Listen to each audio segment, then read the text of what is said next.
Welcome to Raging Bullets, a DC Comics fan podcast, episode 419.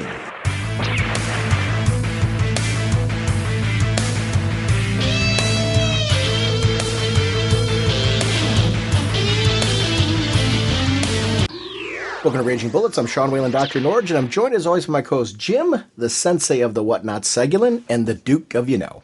How's it going, eh? Jim, on this episode, we're going to continue our two-part discussion, taking a look at all of DC TV. We're going to talk about the most recent return episode of Arrow after the mid-season break, because you had a chance to watch that one. But we're also up to the 10th episode of Constantine, talking about that series and how we've been enjoying that so far, and some speculation on the recent news about some of the other news series. We also have some listener voicemails.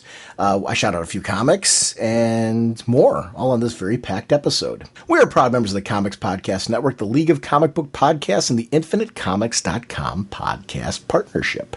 Once again, sponsor for this episode is DCBService.com and InStockTrades.com. And Jim, you and I were just talking about a book that you wanted to shout out. Oh, God, yeah. It's a Vertigo title. It's issue number 1 of Strange Sports Stories. It's a 4-part limited series. It's 50% off, so it's regularly $4.99, but you can get it for $2.49.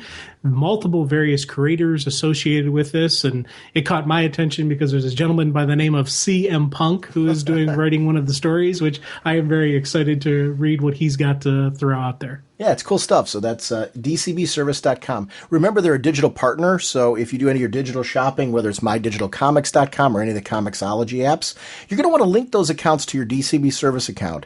If you do your shopping through DCB Service's site, 5% of those purchases go towards your DCB Service order. It doesn't cost you anything more, but it does help our show sponsor. Also sponsoring, as I mentioned, is InStockTrades.com. I know I mentioned on the last episode, but if you haven't had a chance to take out the deals of the week, they had Aquaman and the Others trade paperback, 50% off, only $8.49, and Legendary Star-Lord Volume 1, only $8.49, 50% off. I mentioned Star-Lord because of the fact that longtime friend of the show, Freddie E. Williams II, does his first Marvel work in that trade. He's one of the issues that's collected in there he did the artwork on, and it's really terrific, so I just wanted to shout that out. I was a big fan of the Guardians of the Galaxy film, so a chance to read some Star-Lord was some really good stuff for me.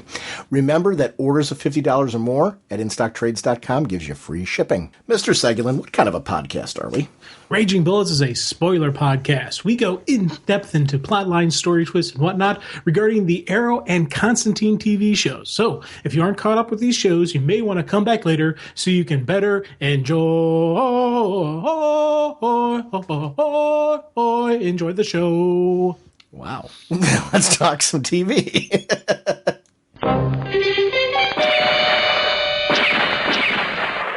Can we talk a little bit about Gotham? Just because Gotham has taken a lot of twists and turns since we had an initial conversation about Gotham and some more development on the show. What do we think are the strengths of Gotham? What are the weaknesses of Gotham? Where are we at on that show compared to where we were at the beginning of the season? I was underwhelmed by the initial entry. But as the show's developed, I found myself really getting into the cast and enjoying the story that's being developed here. It's gone a very different route than I expected. The one thing I'm finding that I'm geeking out about is both my father and my brother, who are not remotely comic book fans, not because of me, on their own started watching the show. They're asking me all kinds of questions about it, and they're really loving it. Particularly, they love the character of, like, Fish Mooney. They love the Penguin. But they're asking a lot of questions about, is this really the Gotham story and what was going on here? Kind of getting why you dig this Batman stuff. Because they never, growing up, my dad and my brother were the sports fans. They were into all that stuff. They connected a lot from that. This is the first time I'm 43 going on 44 in the few days. And this is the first time in my life I'm having conversations with my dad and my brother about Batman. And so I'm geeking. Well, I got to admit, I'm probably biased about that, about the program now, because of the rich discussions we're having about that.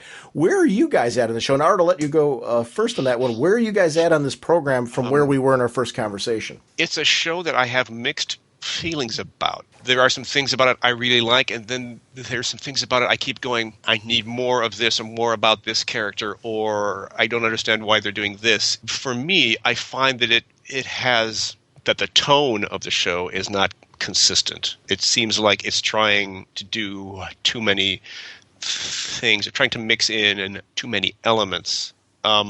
It's a show where I notice the individual actors and which ones I like and which ones I need more from, and I don't have that experience watching Arrow or Flash. I think that, just to give some specific examples, maybe let's leave that part later. That's my general impression.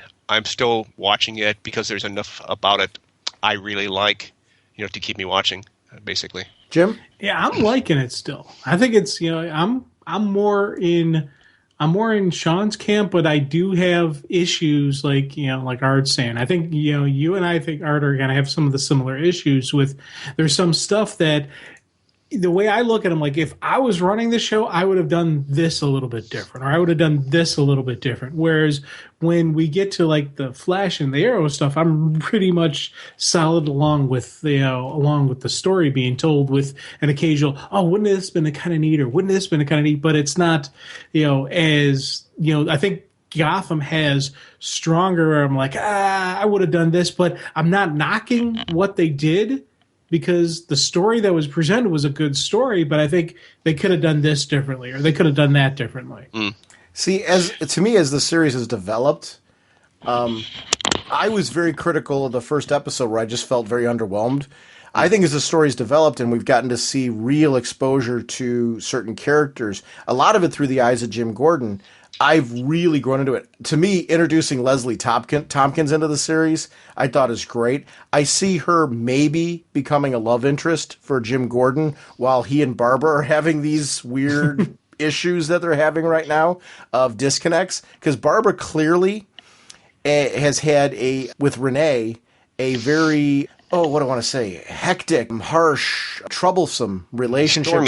Stormy, that's a great word for it. Yeah, stormy relationship between the two of them, where they were just not good for each other. And clearly she jumped back to that in response to what was going on with her and Jim.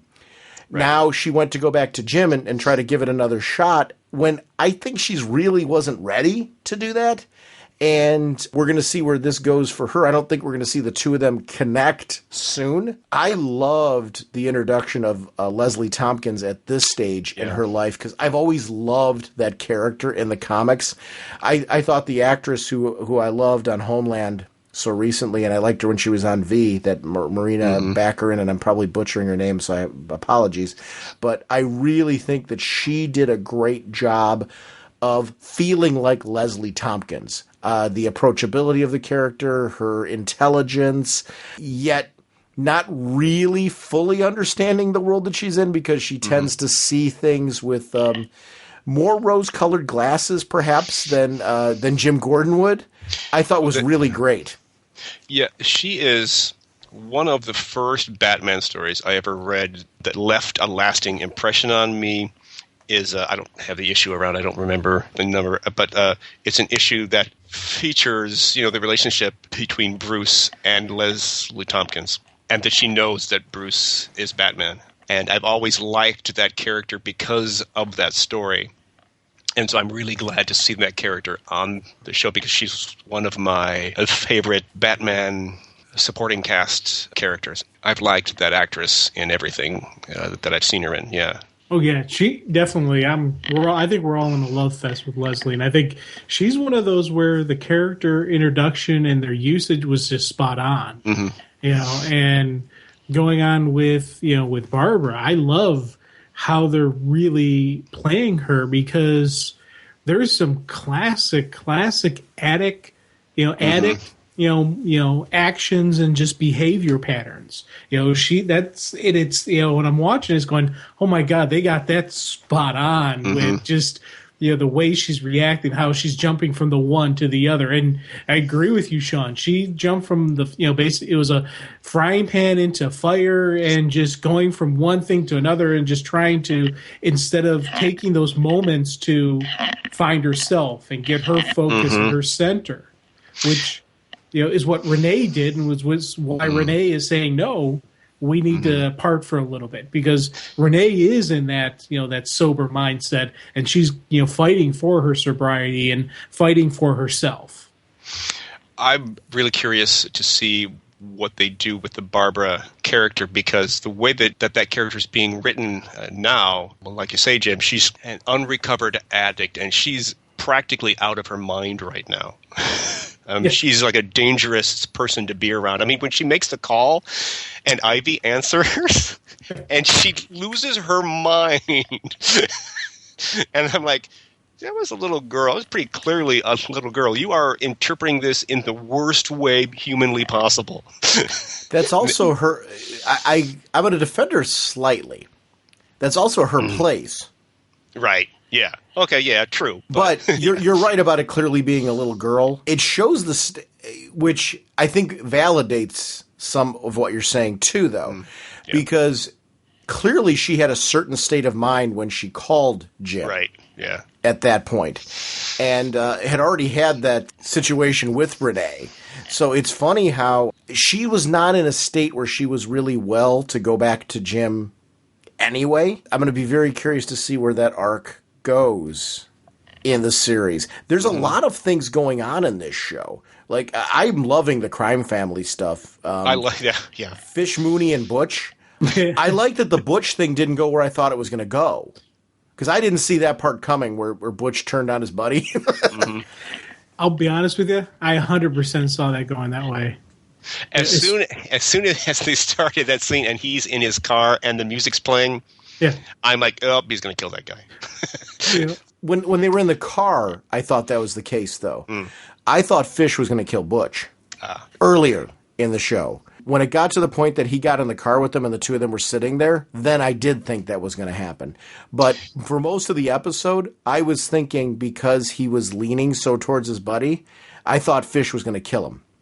And I thought her initial interaction with him when he went back to the club after talking to his buddy, and we saw Fish kind of tentatively dealing with him, I thought that was a sign that, Fish is taking this guy out at some point. Well, this is one of the things I like about the Fish Mooney character is that there's an unpredictability there, because she's a person who wants more power and at the same time is really fearful of the power around her and what she can get away with and what she can't, right? Right. Contrast her with the Falcone character.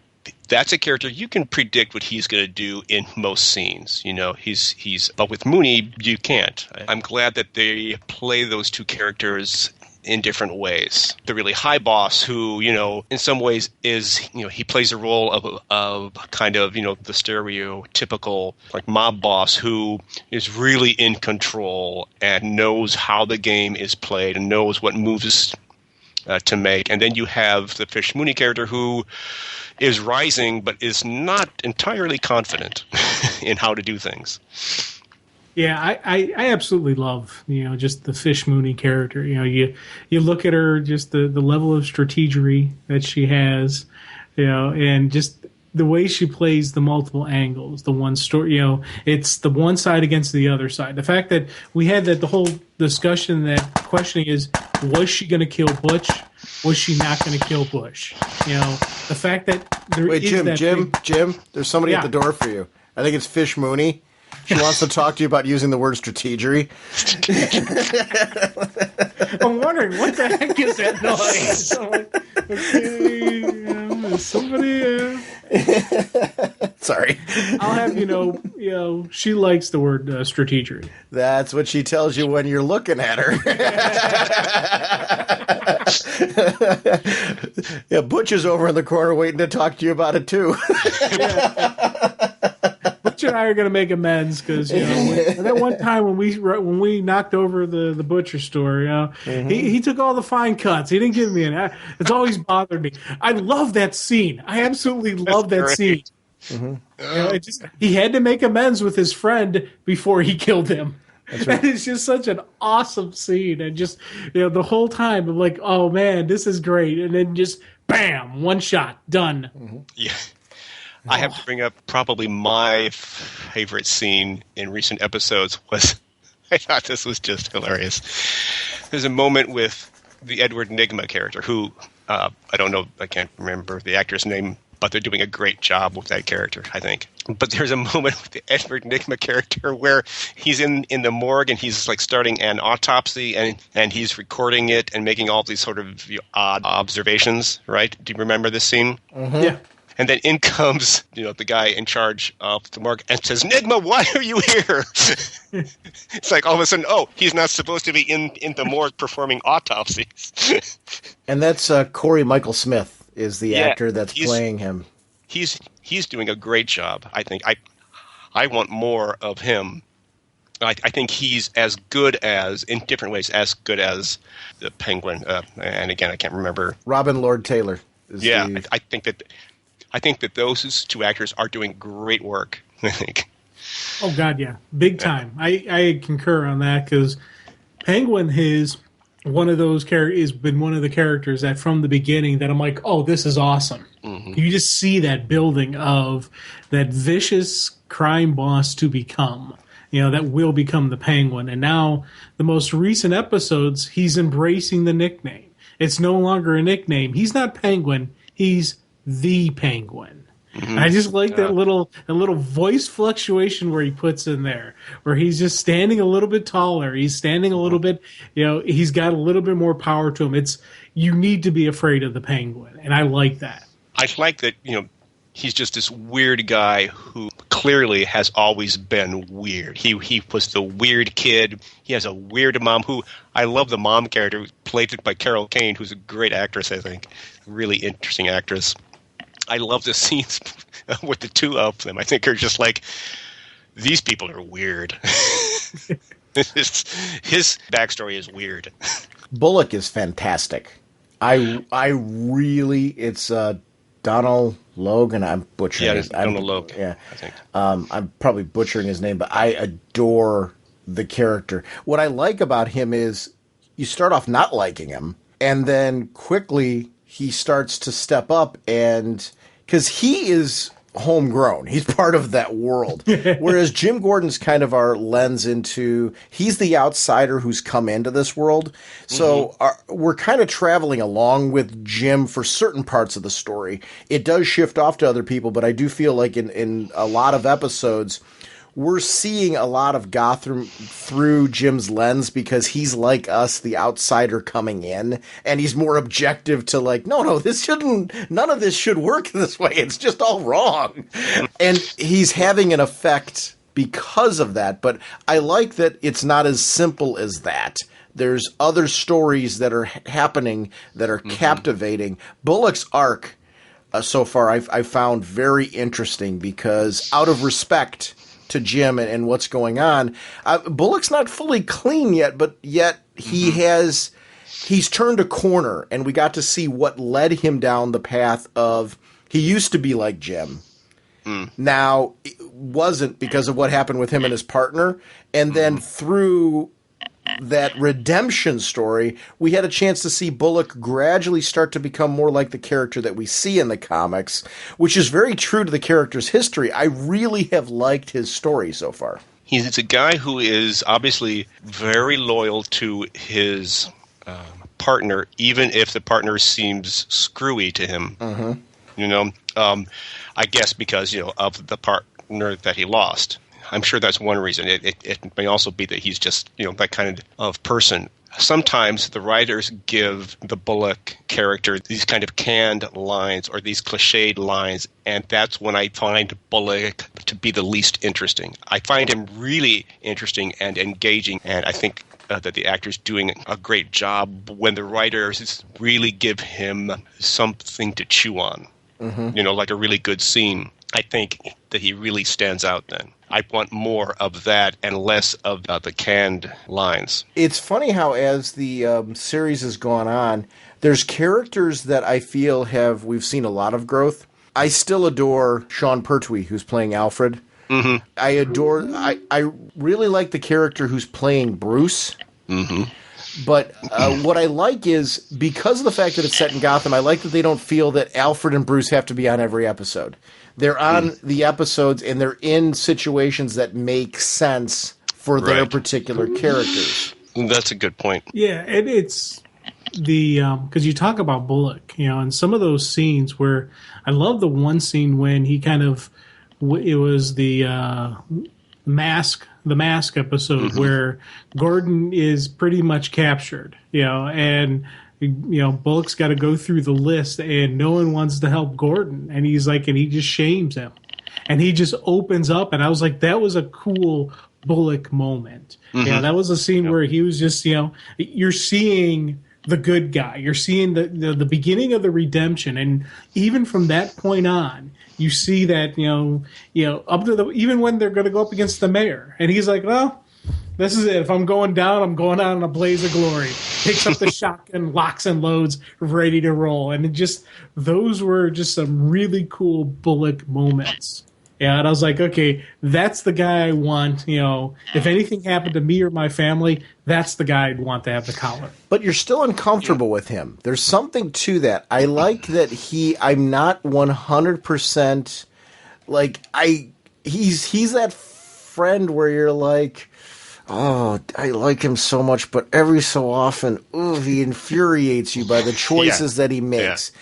And I think that's very Harvey Bullock, and it's a fine line to skirt, but I think you don't want him to be totally 100% quote unquote a good guy right now.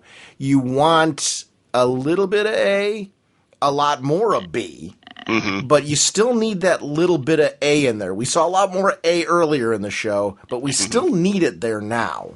It's interesting you should put it that way. I kind of feel that we need more. I want to understand Gordon more. I kind of want to know more about why he is the way he is. I don't feel like we know enough about him. You were talking about how he's the outsider who sees things very, very differently, and Bullock is, the insider who grew up here, and he's been on the force in Gotham, a long time. I kind of need more from that, the Gordon character and the actor. I don't like him as much as I ought to, or it's not that I don't like him. I'm not as interested in him as I feel like I ought to be. See, I'm very interested in him, and I think he's doing a great job. But one thing I'll agree with you on, you were mentioning that you want to know more like backstory and more of his motivations. I do want to know that. I think one of the reasons why we haven't seen more of that is kind of what I was alluding to. I think he's kind of the everyman that's giving us the glimpse into Gotham. Like he's that. But you're right. I personally, I'm really enjoying his portrayal of Gordon, but I want everything you're saying. I would like to see more of the backstory. I want to care more about his motivations. Why is he such a good guy? I think what I'm running into probably, I really like his portrayal of Gordon. I'm going off of what I already know about Gordon's backstory because I just like him. I'm a huge Commissioner Gordon fan, so I'm loving seeing him on the screen. I would love to see everything you're saying play out on the screen. So I'm agreeing with you probably from a different reason, but I'm not invalidating your reasons for doing it. That adds more validity to what you're saying because I think it would meet the needs of a lot of different audiences if you started showing more of his backstory because I think we all want to see it for different reasons. Yeah. Oh, yeah. And it's weird because with Gordon, I look at him because the Jim Gordon I have in my head, this younger version of him fits it. Because I've always seen Gordon as that one honest cop. No matter what, it's protect and serve. That's what Jim Gordon's about. That's the line he draws. So this younger version of him would have that mindset, would have that hit the ground running, do the right thing, be an honest cop, and it's so for me, I've never had it. I want more backstory just because I think we got a talented actor and I think we got cool writers. So I'd like to see what they say. But for me, I'm not lost with this Gordon. This Gordon's fitting into the guy who I have in my head. I'm like, I can see this person becoming that guy. You gave us his backstory. Please, God, if you get me out of this guy's head, I promise to be good, no matter where you send me.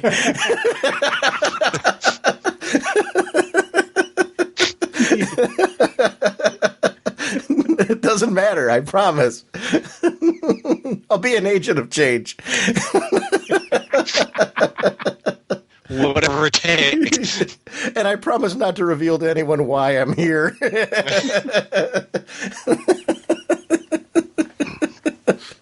Hey, I'll have you know there are people who would love to be inside my head. Yeah, I know, and probably half of them are in Arkham.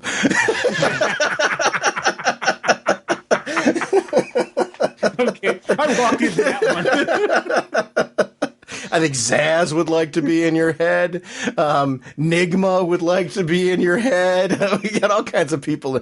There was a nurse that got trampled on that would love to be in your head. Not actually a nurse. In Jim's head, she is. Right.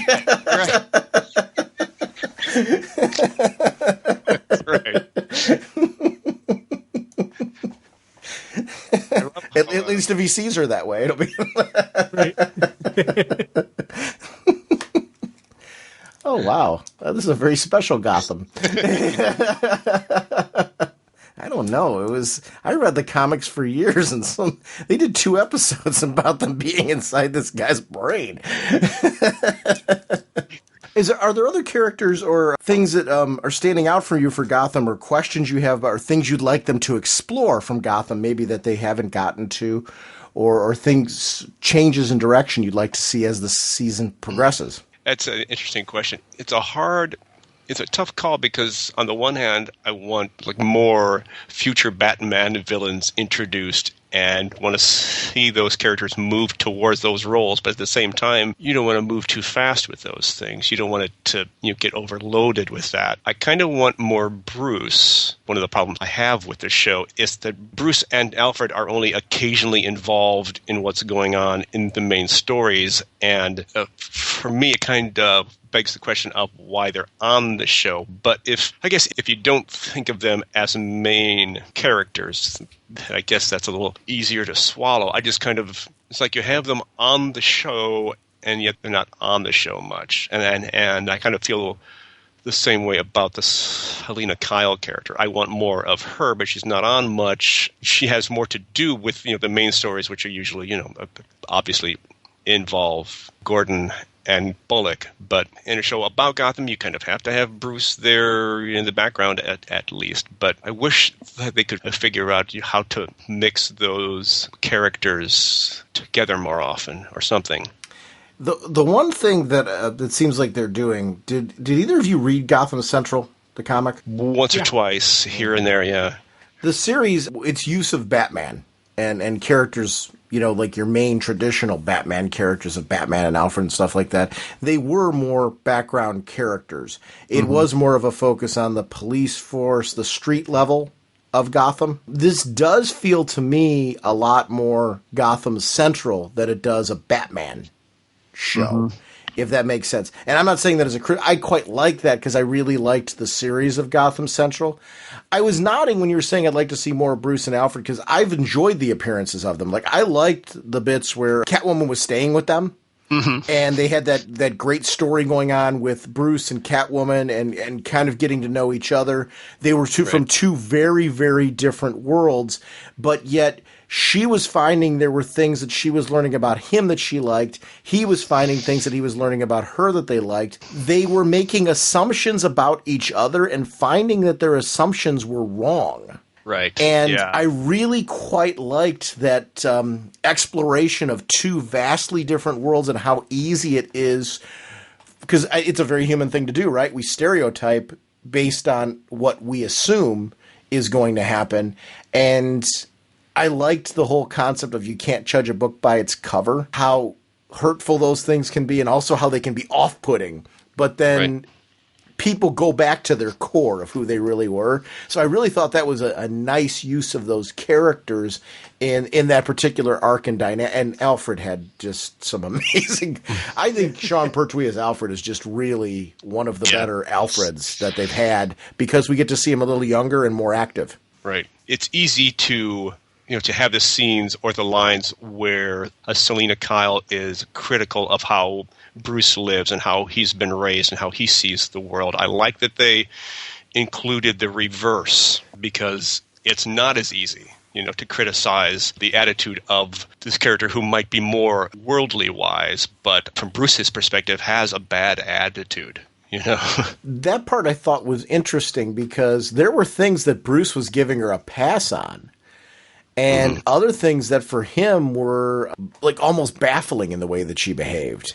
And I really liked seeing you mentioned worldly for her. I thought that stood out even more because it was so clear that Bruce was really exposed to certain things, but not exposed to others.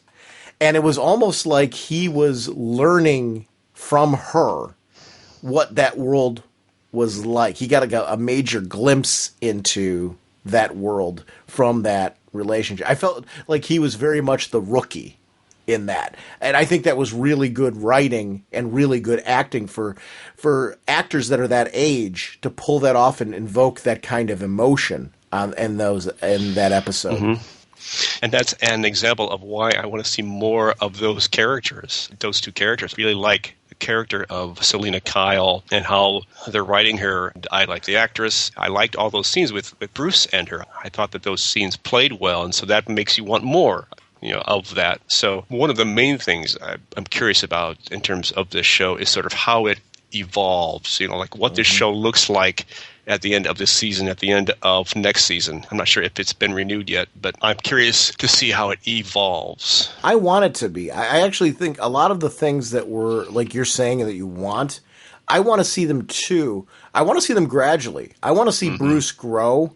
I don't want that to be, like at the end of the season, I don't want to feel this kid is drastically different than he was at the beginning of the season. I want to feel that there's a progression with him, and I'd like to see that gradual progression. I'd like to see it a little bit more long form in this show. I'd like to see him eventually grow to be the character that we want him to be, the Batman character. But with his age, I'm really content with seeing a gradual build to that. Like I like that episode really gave me, and more is echoing what you're saying, it gave me some real insight into some of his early formative years. And I think that part is doing a lot of what Smallville did for me. You're starting to show us some things on screen that we didn't really see a lot of in the comics. Right. And there's an opportunity to explore some of those things there. The backstory that you're mentioning with Jim Gordon, seeing it in this light and being able to get a little bit more fed to us is something I want to see because we haven't seen a whole lot of that told in the comics. So there's an opportunity to do some things here that we haven't seen before in this series. Yeah, the only thing, it's weird because the only thing I wish they had done differently is Harvey Dent. And the reason now, I liked the way they wrote the character and I like the acting, so I'm not knocking that. It's just, I wouldn't have used him yet. He's one of the rogues that I would like to see him closer to Bruce's age. Like, I've got no problem with Nigma or Penguin being older. Harvey Dent is the one that I think should have been Bruce's age. Like when they introduced Tommy, which was wonderful because it was the bully in school and this and that, I would have liked to seen Harvey be one of Tommy's friends. And then when Bruce, drops Tommy, that would be the beginning of the Bruce and Harvey Dent friendship. And I would keep a younger Harvey Dent, and maybe occasionally have the kid show signs of that he's got anger management issues, but not have it be the full-on, Two-Face that they really started implying. That raises one of the sort of, not issues I have with the show, but one of the interesting things about the approach that they're taking is that if everyone's older than Bruce, or at least there's a bunch of these characters who we know from the comics, which in this show are significantly older than him, it's kind of a Gotham in which Batman is reaction to a town which is full of not just crime but weirdos, or you can use whatever word you want, but like a bunch of people who have gone kind of off the deep ends, which is not in the Christopher Nolan Batman movies and in the comic books to some degree. It's the Batman enemies are a reaction to some degree to Batman. Could they still be that though? Because here's the thing. If you take a look at Penguin, if you take a look at Edward Nigma, some of the Zaz and characters like that, especially Penguin, Nigma, Dent, Batman comes on the scenes and shakes things up. We don't see Penguin fully being Penguin yet. The crime boss guy that he's going to come down the road that runs things like the Iceberg Lounge and stuff like that. Nigma isn't the Riddler yet, right, but we see the makings of the Riddler. It'd be interesting if the show does what you're saying and we eventually see these characters be, it'd be great if Bruce eventually is able to become Batman on this show, if it goes to that point, and we get to see these characters make that turn. We see how they have, we see the foundations of them, but we see how his presence now leads to a larger reaction from them. Why Riddler would put on a costume, why Penguin would, kind of more go that route, why a Joker would come on the scene, what happens to Harvey Dent. They're skirting an interesting line with the characters that they're introducing, because it is a line, and everything, the points that you guys are making are valid. They're introducing these characters, and like Harvey Dent is basically, it looks like from at least the initial plan, it looks like he was only on for those 2 episodes. You have to be careful with characters like that because you certainly don't want to take him to the point where we're splashing things on his face. But yet we showed that deep inside this guy, there's very much two sides to him. There is a very violent side of him that is in there, which was an interesting choice. We should add, too, that he seems very young and like somebody who jumped on this case as a way to further his career to some degree. Like a really young lawyer who is trying to leapfrog his way up. And so maybe he's not, obviously, there's still a significant age difference between him and Bruce. But I get the impression that he's a person who has risen pretty quickly, to where he is now. And he's not Falcone age. He's not... Maroni, yes, exactly, in that crew. He's not quite that age. Right. But like Jim's saying, he's clearly... There's an age gap between him and Bruce, which I didn't really get from the comics. But because he does look like he's more of Jim Gordon's age, and if that progression were to continue, he would be closer to how Gordon is older than Batman in the comics, then he would be closer to that. But... I do feel like Art, your point is well met. It clearly feels very early in his career. This is not, when we usually see Harvey Dent introduced in media, it's usually like he is the DA. Right. He is that head guy. He's confident. He's fighting his crusade. And it's that crusade fight that ultimately has him wind up in the spot that he does. This is a guy that is not going to, he's not ready to wind up in the fight yet. Yeah. Yeah. It's interesting how he did not succeed in his plans in those 2 episodes. He failed, basically. Big time. Yeah.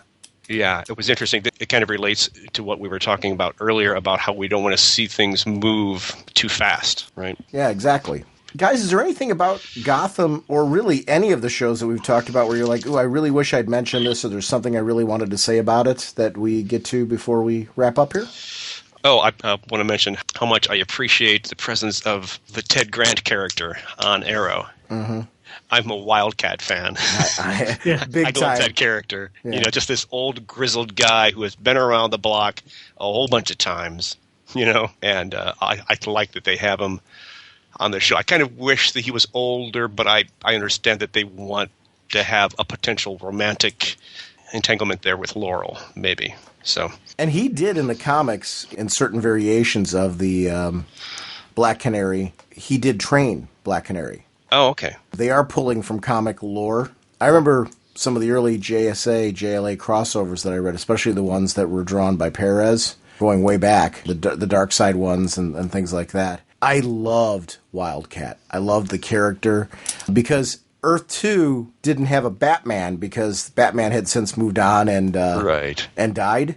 So it was like he was their street level character that was in those missions as well.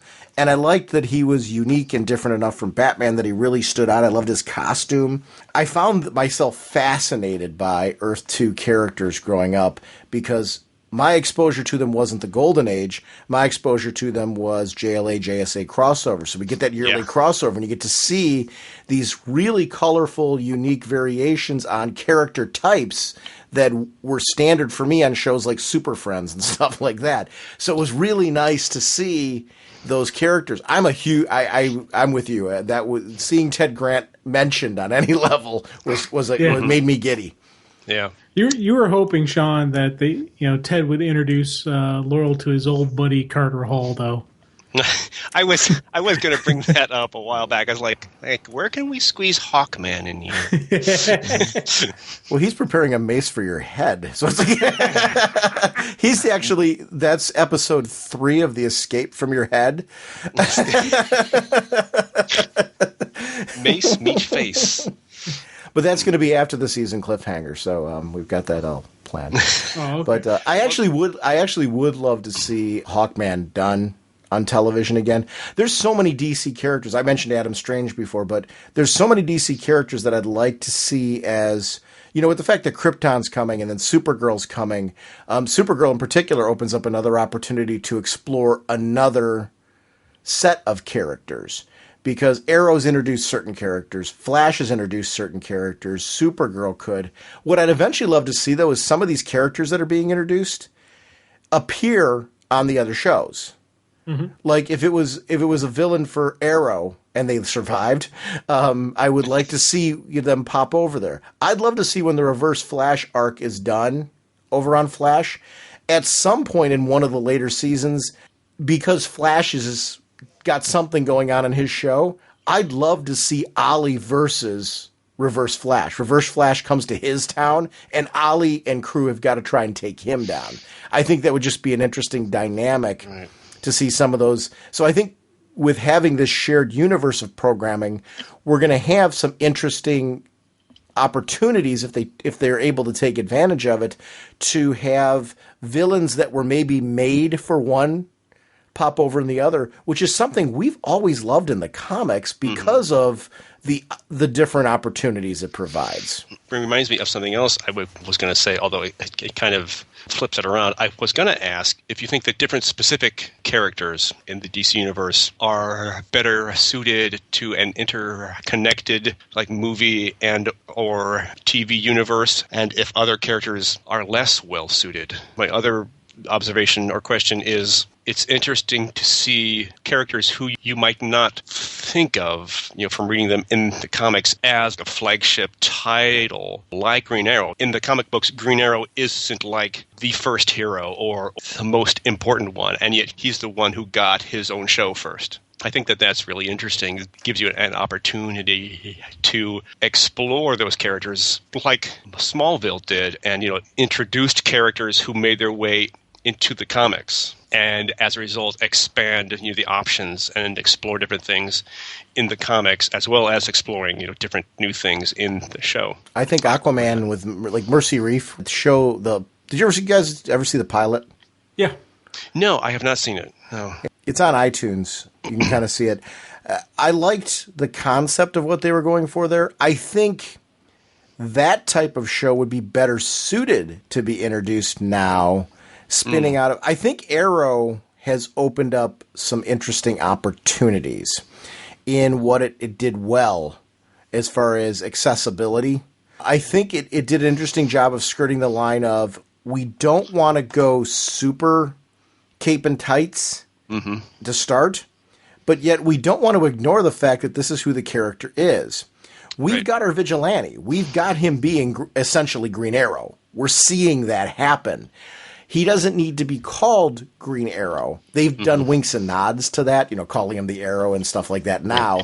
But they haven't clearly done that. But yet he is being that guy. So I think it's opened up some opportunities. Flash is more street level too. And I think that's the careful part they're trying to make right now is, let's do some very street level characters. What I'd love to see them do on one of these shows is introduce a character that maybe isn't street level. See how the fans take to them, and maybe that's a character they spin off. Because everything I think we've all agreed on this with Arrow and Flash that we like about them is how different they feel. So I'd love to see if they spin off a different show. Like if they do an Atom show, I'd like it to feel very different than Flash and Arrow in its tone.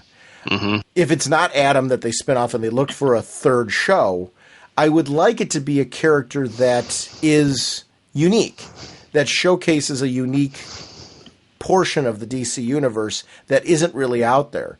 And I don't know what character that would be necessarily. I honestly think an Adam Strange show, if written right, I'd watch the heck out of that. I mean, it could be a whole lot of fun with the fact that the guy is zapped between our world and that world. To have that kind of thing going on, you could really have two different casts. And really open some very unique storytelling options on that, because there is an opportunity to ground some of that. Right. You have this opportunity. You can do all this stuff, on Earth, and have all these, kinds of interesting storylines on Earth, and also do interesting storylines in space on Ran or what have you. Right. In fact, that's one of the things I've always been surprised that hasn't been explored more about Adam Strange in the comics, is that he's kind of an Indiana Jones character. He's an archaeologist. He's an adventurer archaeologist in real life on Earth, right? Mm-hmm. But they've never really explored that aspect of the character or developed a supporting cast on Earth, kind of, That's something you could do with their show. I'm not – it might be a big investment for a network or a studio, to invest in a sci-fi series, because you have to build those sets or whatever, But yeah, that would be really cool. Or maybe introduce like one of the magic-based characters. Yeah, I'd love a Hawkman show, and this is taking all joking out of it. I'd like it with the version that was reincarnated, where he had lived multiple lives. Yeah. Where you go to like the Golden Age concept of it. What I'd like them to do though is, you said it very current and very today, but it'd be nice to be able to do an episode here and there that solely focuses on a previous life. Or what if you do a lot of flashbacks, like with the success of all kinds of shows like Supernatural, you can do all this past lives stuff, and maybe it would be a show like Arrow, which uses a lot of flashbacks. Mm-hmm. Yeah. But you can incorporate the different variations of Hawkman then, because I think Jeff Johns did a really great job when he brought the character back in JSA. Instead of trying to leave out versions of Hawkman that were out there, kind of embraced the whole convoluted mess of his history and kind of said, but if he reincarnated and all these things happen, he was Katar Hall. He was all of these characters. Embrace that and make that into a series. You've got to, at the core, ground it somewhere. Mm-hmm. So you want to ground it in modern day. But like you're saying, whether it's flashback or singular episodes, I could really care less. I think there's an interesting vehicle there to having this guy have past lives and maybe having to deal with ramifications of those past lives in modern day. So I think that stuff would be potentially interesting. I would like to see a little bit of green with the Green Lantern Corps. That's a concept I think would do wonderful in a TV show, because that's a good point. You could really just take your time with it, because the best cop shows, CSI, all the Law and Order, all those type of things. It's that serialized storytelling that you get some really cool stuff going. And the Green Lantern Corps, and it's by concept, is a intergalactic police force. So you could run it with that mindset going, but just neat idea. Putting it out there instead of on Earth. And I'd have like season 1 and maybe even season 2, not even have Hal on Earth. Have him in space as a rookie, learning what is the core, learning about that stuff. And they could do some really cool stuff with that. That's a neat idea. You kind of it's a combination of Star Trek meets Hill Street Blues. Basically, it's you choose your core cast of the characters who are kind of on the show each week or most episodes, and I'm not even sure if you need Hal in there. I mean, obviously there are advantages there, but if I don't know, it'd be neat. I've always enjoyed Green Lantern Corps stuff that doesn't involve Hal really, because he's got his own comic. Obviously, in like a TV universe, he might not have his own comic, so it kind of makes sense to include him. And like you were saying with Jim Gordon, he can be the eyes and ears of the audience, kind of being introduced to this weird world. It'd be interesting with the Corps too. Kind of going off what you're saying about not picking Hal. Maybe pick one of the members of the Corps that none of us would expect. Maybe not a human. Badge. Yeah, I mean, I mean, as being one of the more main characters, and if we do a Hal Jordan, if we do a John Stewart or a Guy Gardner or whatever, they tend to be supporting cast.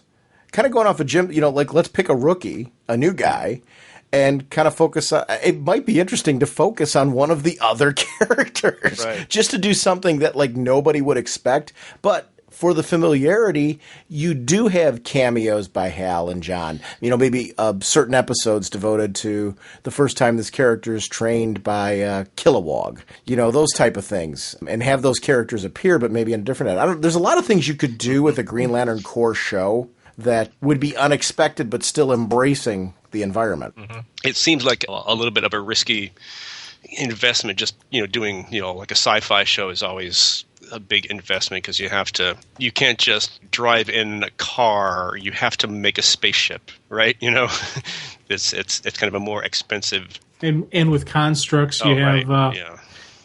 you got CGI expenses and stuff like that. So yeah, Green Lantern. I doubt we'd ever see a TV show, but I think it's one that you could pull off, and I think they could pull off well. Mm-hmm. I don't. I like the idea of bringing in the magic into this universe. Like, what's the status of the Teen Titans show? Oh yeah. I think that's a go, and I think Nightwing's supposed to be in it. I mean, I think it's going to go more the Wolfman Perez era. I'm really interested in that show. I'm kind of a Teen Titans fan, but more a fan of the earlier incarnations of the original and the Wolfman and Perez stuff. And I really want, and this is like a hard thing to ask for, but I really want actors who look young rather than 30-year-old actors playing 18-year-olds or something. But I know that that's a hard thing to ask for. It'd be cool if they do it and set them as more of the Wolfman and Perez era Titans, but have the ability to flash back to when they were in like the Nick Cardy era and those type of, you know what I mean? Like a nod to the fact that Nightwing was Robin, a nod to the fact that, if they use Speedy, that, he was, or Arsenal, he was, which they probably won't because he's on Arrow. Right. But, with some of those characters like Wonder Girl, maybe a nod to the fact that she was the sidekick of, it would be interesting to see if they're able to do stuff like that. They don't have to. I would love to see them try something like that. You can have a mix of older and younger characters, which might be a good way to go about it, especially if you're going to have that Nightwing character. I mean, the thing I've always liked about Robin in the Teen Titans and then as Nightwing, as one of the younger heroes around, is, yes, he's one of the younger heroes around, but he's been doing this since he was 10 or something, right? I mean, he's been doing it a long time. I don't care how young you are. He has more experience than anyone else his age. Talking about age like you were, I think Beast Boy is a character you could do younger on that team if you're going to go do that. Right. And kind of play off of that. So you could skew the character. I'm going to be curious to see what they do with it. I'm very intrigued on the kind of stories. And I wonder if characters like Deathstroke will be open to them. Oh, I would hope so. Gosh. You know what I say whenever Teen Titans or any of that stuff is mentioned? When there's trouble, you know who to call. Teen Titans! Teen Titans. That's what we need. We need a Teen Titans, a live-action Teen Titans show that has lots of pizza and make it into like a sitcom, I think, yeah. The first episode, I actually saw they had a leaked script, and it was the Teen Titans escaping from Jim's head. They all had earplugs in. It was the strangest thing. He keeps singing this song. We invented these things called earplugs, and what's another property I would love TV series or a movie of is the Doom Patrol. Yeah. There's a lot you can do there. And you know what? That's a very twisted story that I think if you do it right, could be very grounded and dark. I mean, you could do that dark and twisted, kind of embracing some of the interesting takes that they've had on Niles Calder over the years. He's a weird dude. Yeah, and it could be a very weird, unique, interesting show that you really would have to embrace what's cool about those characters. I would love to see. I think that would be fantastic. I think they would translate very well to TV. Yeah, Yeah, I think so. It's a show where you can get weird, and that's a part of the concept, really. That's always been a part of the concept, is these are some weird people who have weird problems. That would be like a perfect show. It's funny, some of the things we talked about concept-wise would be perfect shows for Sci-Fi Channel. Just like Doom Patrol, I think would be a great show for the Sci-Fi Channel. It would fit kind of their lineup because you could really embrace that side of it, and I would watch that in an instant. Mm-hmm. Even as some of the stuff I'd like to see, if even they don't do it as a full-blown show, do it as a miniseries or a some of the as a TV miniseries, do like a 5-episode arc on it, and if people like it, do a second one. V started that way, and it worked really well. Well, there's a big advantage to that approach is that you can spend a little more time in development, and you can focus your writing on that one arc, and you don't have to write the 23 episodes of like a regular TV season. You generally get better writing that way because you're not stretching things out. Yeah, I think that's a good approach. Art, I want to thank you once again for doing this, and we're gonna have to plan a follow up. We'll have to check back in to see how we all liked these seasons as they went on. Your website, let's shout out your website. artlion.wordpress.com. I have a WordPress site. I haven't posted there in quite a while, but I actually have.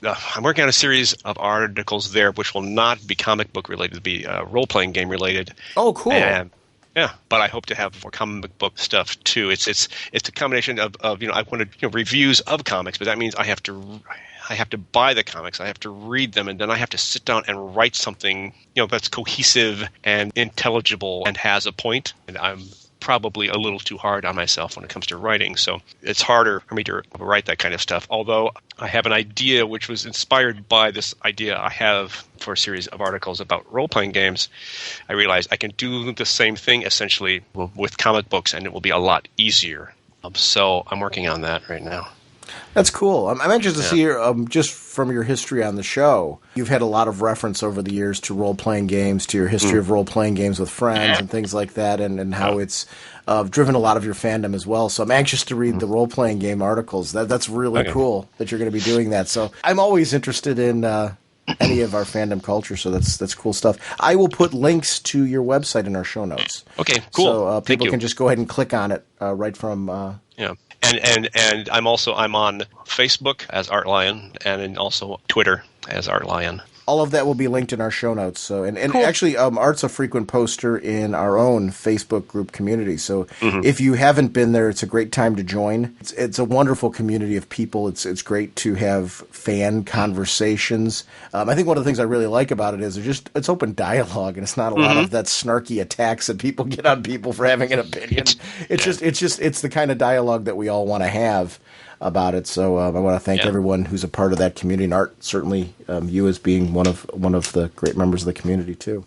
As always, I'm happy to contribute and honored that you would have me on the show. Spinning with great speed, the Flash creates a protective vacuum around himself. Jim, I know this is our part 2 segment. We had a first segment with Art that was a continuation from our last episode. But one of the things you and I wanted to do, because we both watched Constantine, was talk about that. This week, though, has been this is the week where the shows came back. We got back Gotham. Well, Gotham was back the week before, but we got Gotham, we've got The Flash, and Arrow. And just through our conversation this morning, I realized that you hadn't had a chance to get caught up on the shows. I'm just going to say one general statement, and I know that you watched Arrow based on my recommendation. This week was one of those weeks where if you were to ask me, Sean, what is your favorite show out of the batch right now? I couldn't tell you. It started off on Monday with Gotham. The Flash came back in Arrow, and then the new Constantine episode. And it was just ba-bam, ba-bam, ba-bam. 4 episodes of DC goodness this week that just blew me away. This is exactly what I want from the television. Now, you know, we often talk about on the podcast about how it's really hard to make a stable top 5 list because your books that wind up in those 5 wind up shifting because of events that are going on or just a really great issue or a payoff or something like that. This was one of those weeks where it was ba-bam, ba-bam, ba-bam of just really great stuff out of all of those programs. I love that there's been a different pacing, a different flow of all of them, but the one that I really want to jump to right now is Arrow. We had the return of Arrow this week. I'm just going to go with it. Ollie's alive, and I did not expect that out of the first show out of the gate.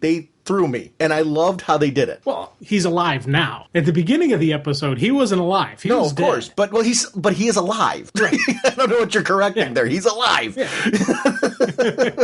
You did tell me you expect you did you for this episode? Yeah. I didn't. I thought they were going to play it out longer. I expected at the end of the episode he would be back alive. We wouldn't have any details yet.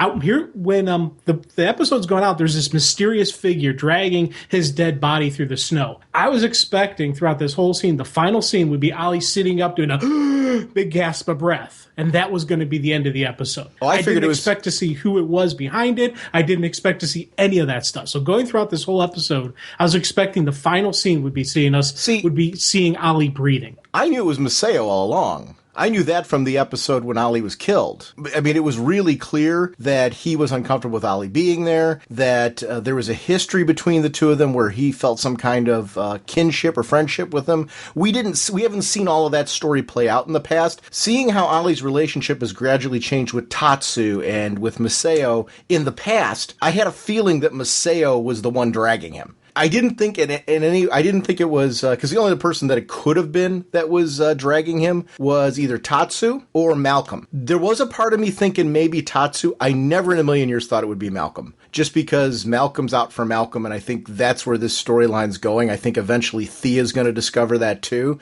and I do not want to be Malcolm when that happens. But I always thought it was Maceo. I will say, and it's cool that you saw it that way, so maybe it wasn't the surprise for you that it was for me. I did not think, obviously we all knew Ollie was going to come back. I thought this was going to be something, especially with the fact that they're just introducing Black Canary and they're kind of pushing Roy and Diggle and the whole, what's going to happen to Team Arrow without Ollie being there as the glue holding them together. I thought they were going to take that storyline, and they're still going to do it, but I mean, I thought they were going to leave us wanting more about Ollie and leaving the mystery a little bit longer about his return. It's still there. I'm complimenting the episode because they threw me. I did not expect this.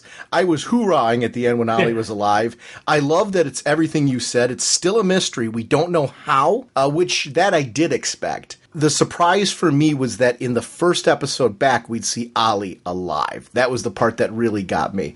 Why were you I'm very curious as to your journey on this. Why were you were kind of, sounds like you were under the assumption all along we were getting Ollie back at the end. What was leading you to that? Well, my main reason is because it's television. A comic book would go a couple issues and leave people wondering. TV shows can't do it. TV show can't have the main character being dead without some indicator that he's going to be coming back. It's all about ratings. It's all about the higher ups. It's about the business and the economics behind television show. There's no way a TV producer or executive would say, yeah, it's okay to let the fan base think maybe that the guy is dead, that the actor's not coming back.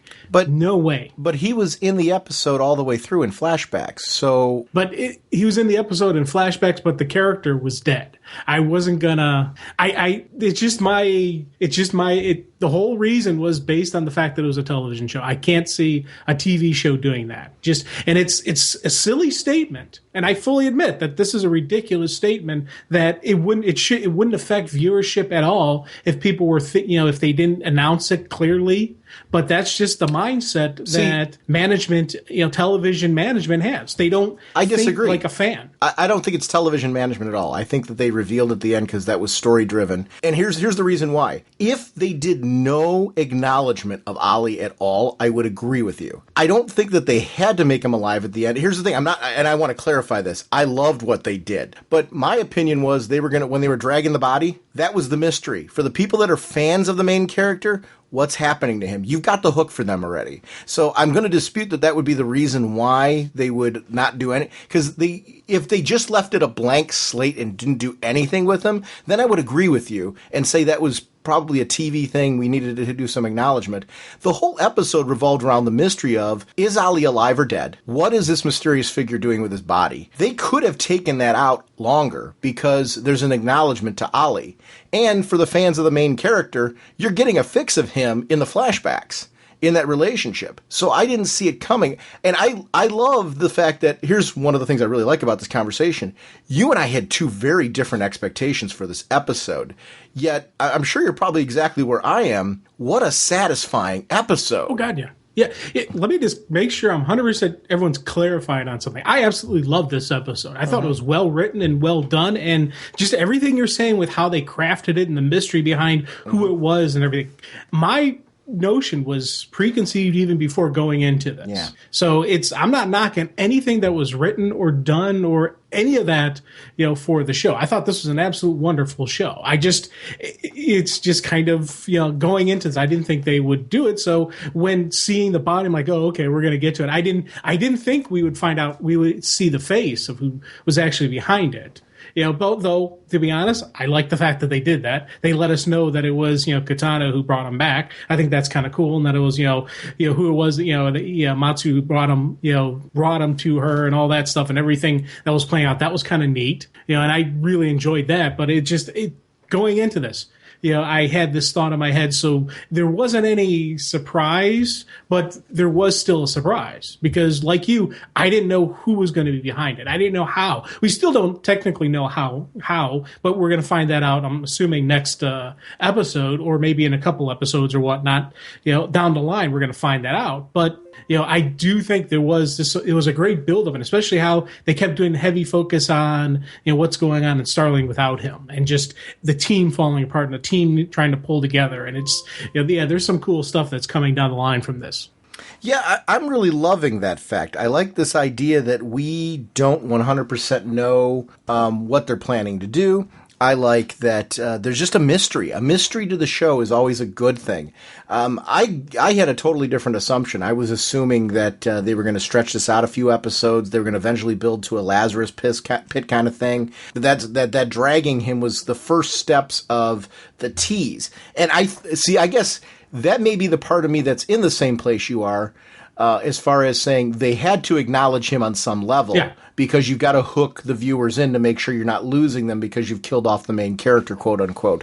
The mystery of what's happening to Ollie's body or whatever would, in my mind, would be enough to hook those people in. But I agree with you. You've got to do something for that purpose. I like surprises. I like shocks. I like when I'm assuming something that I'm passionately assuming it doesn't play out the way that I thought it was going to. And it sounds like we both got that in two very different paths. You saw things that you didn't expect. I saw things that I didn't expect, which makes it such a satisfying episode. It delivered a lot of surprises, and I think that's a key to the show. I will say this week, I watched all of the programming. That was my favorite episode this week. I think it just gave us so much excitement and intrigue. No matter which characters you really like on the show or your favorites, there was something interesting going on with all of them. I love Laurel's arc. I love how it's going there. I love what they did with Diggle.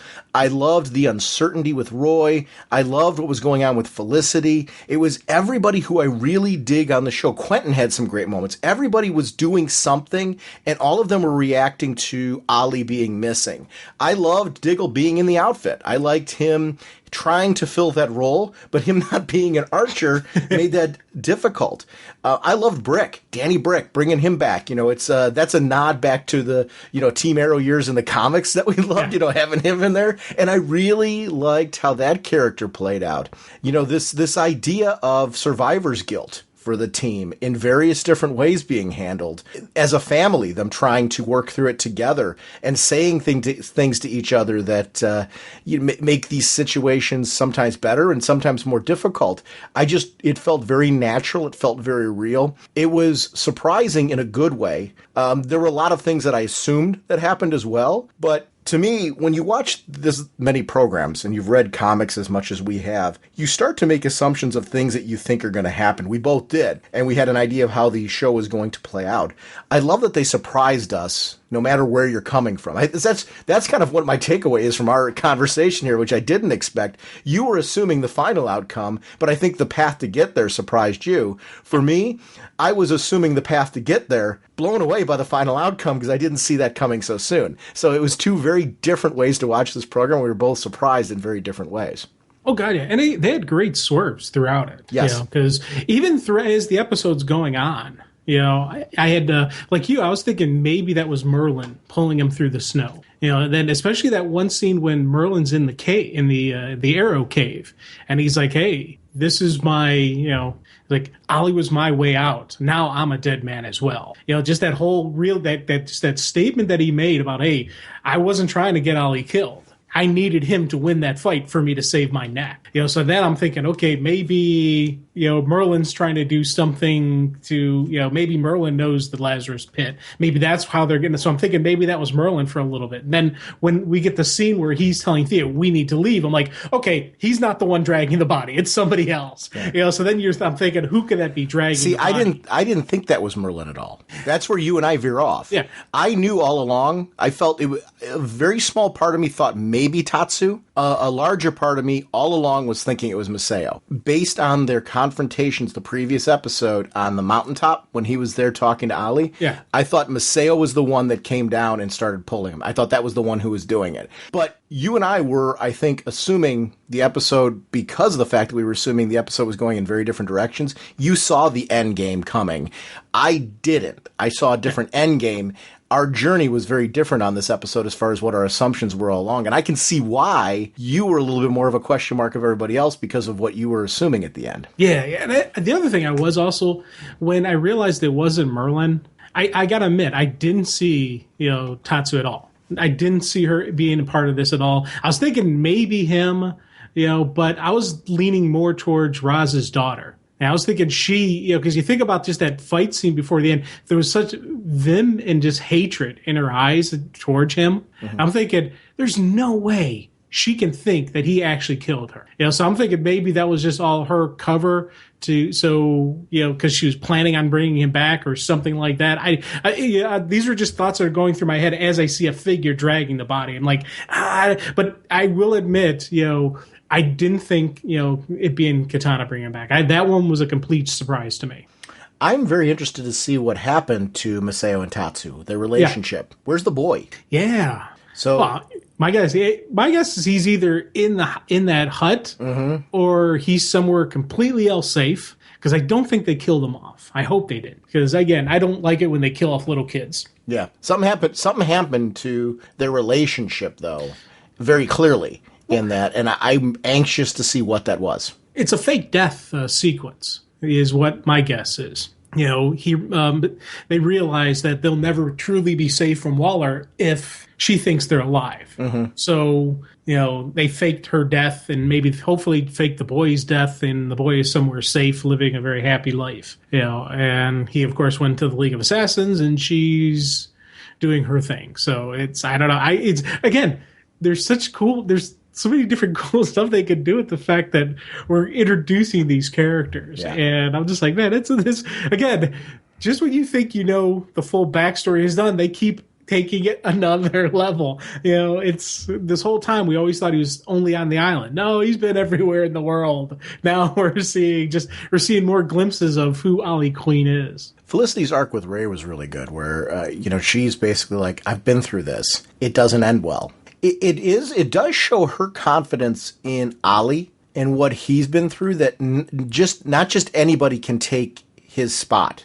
Ollie was a special kind of person. He'd been through so many different things and so much training and those years on the island, and it made him into a person that she believed could do all of these things. But even him, with everything that she believes about him, in the end didn't make it in her mind. So because of that, she's looking at Ray and saying, you don't understand. You do this, you're done. You're not going to survive, because he couldn't. And her attitude's that way with all of them, saying, no, this is it. It's over. It's done. He was the one. He guided this. He knew what to do. We don't.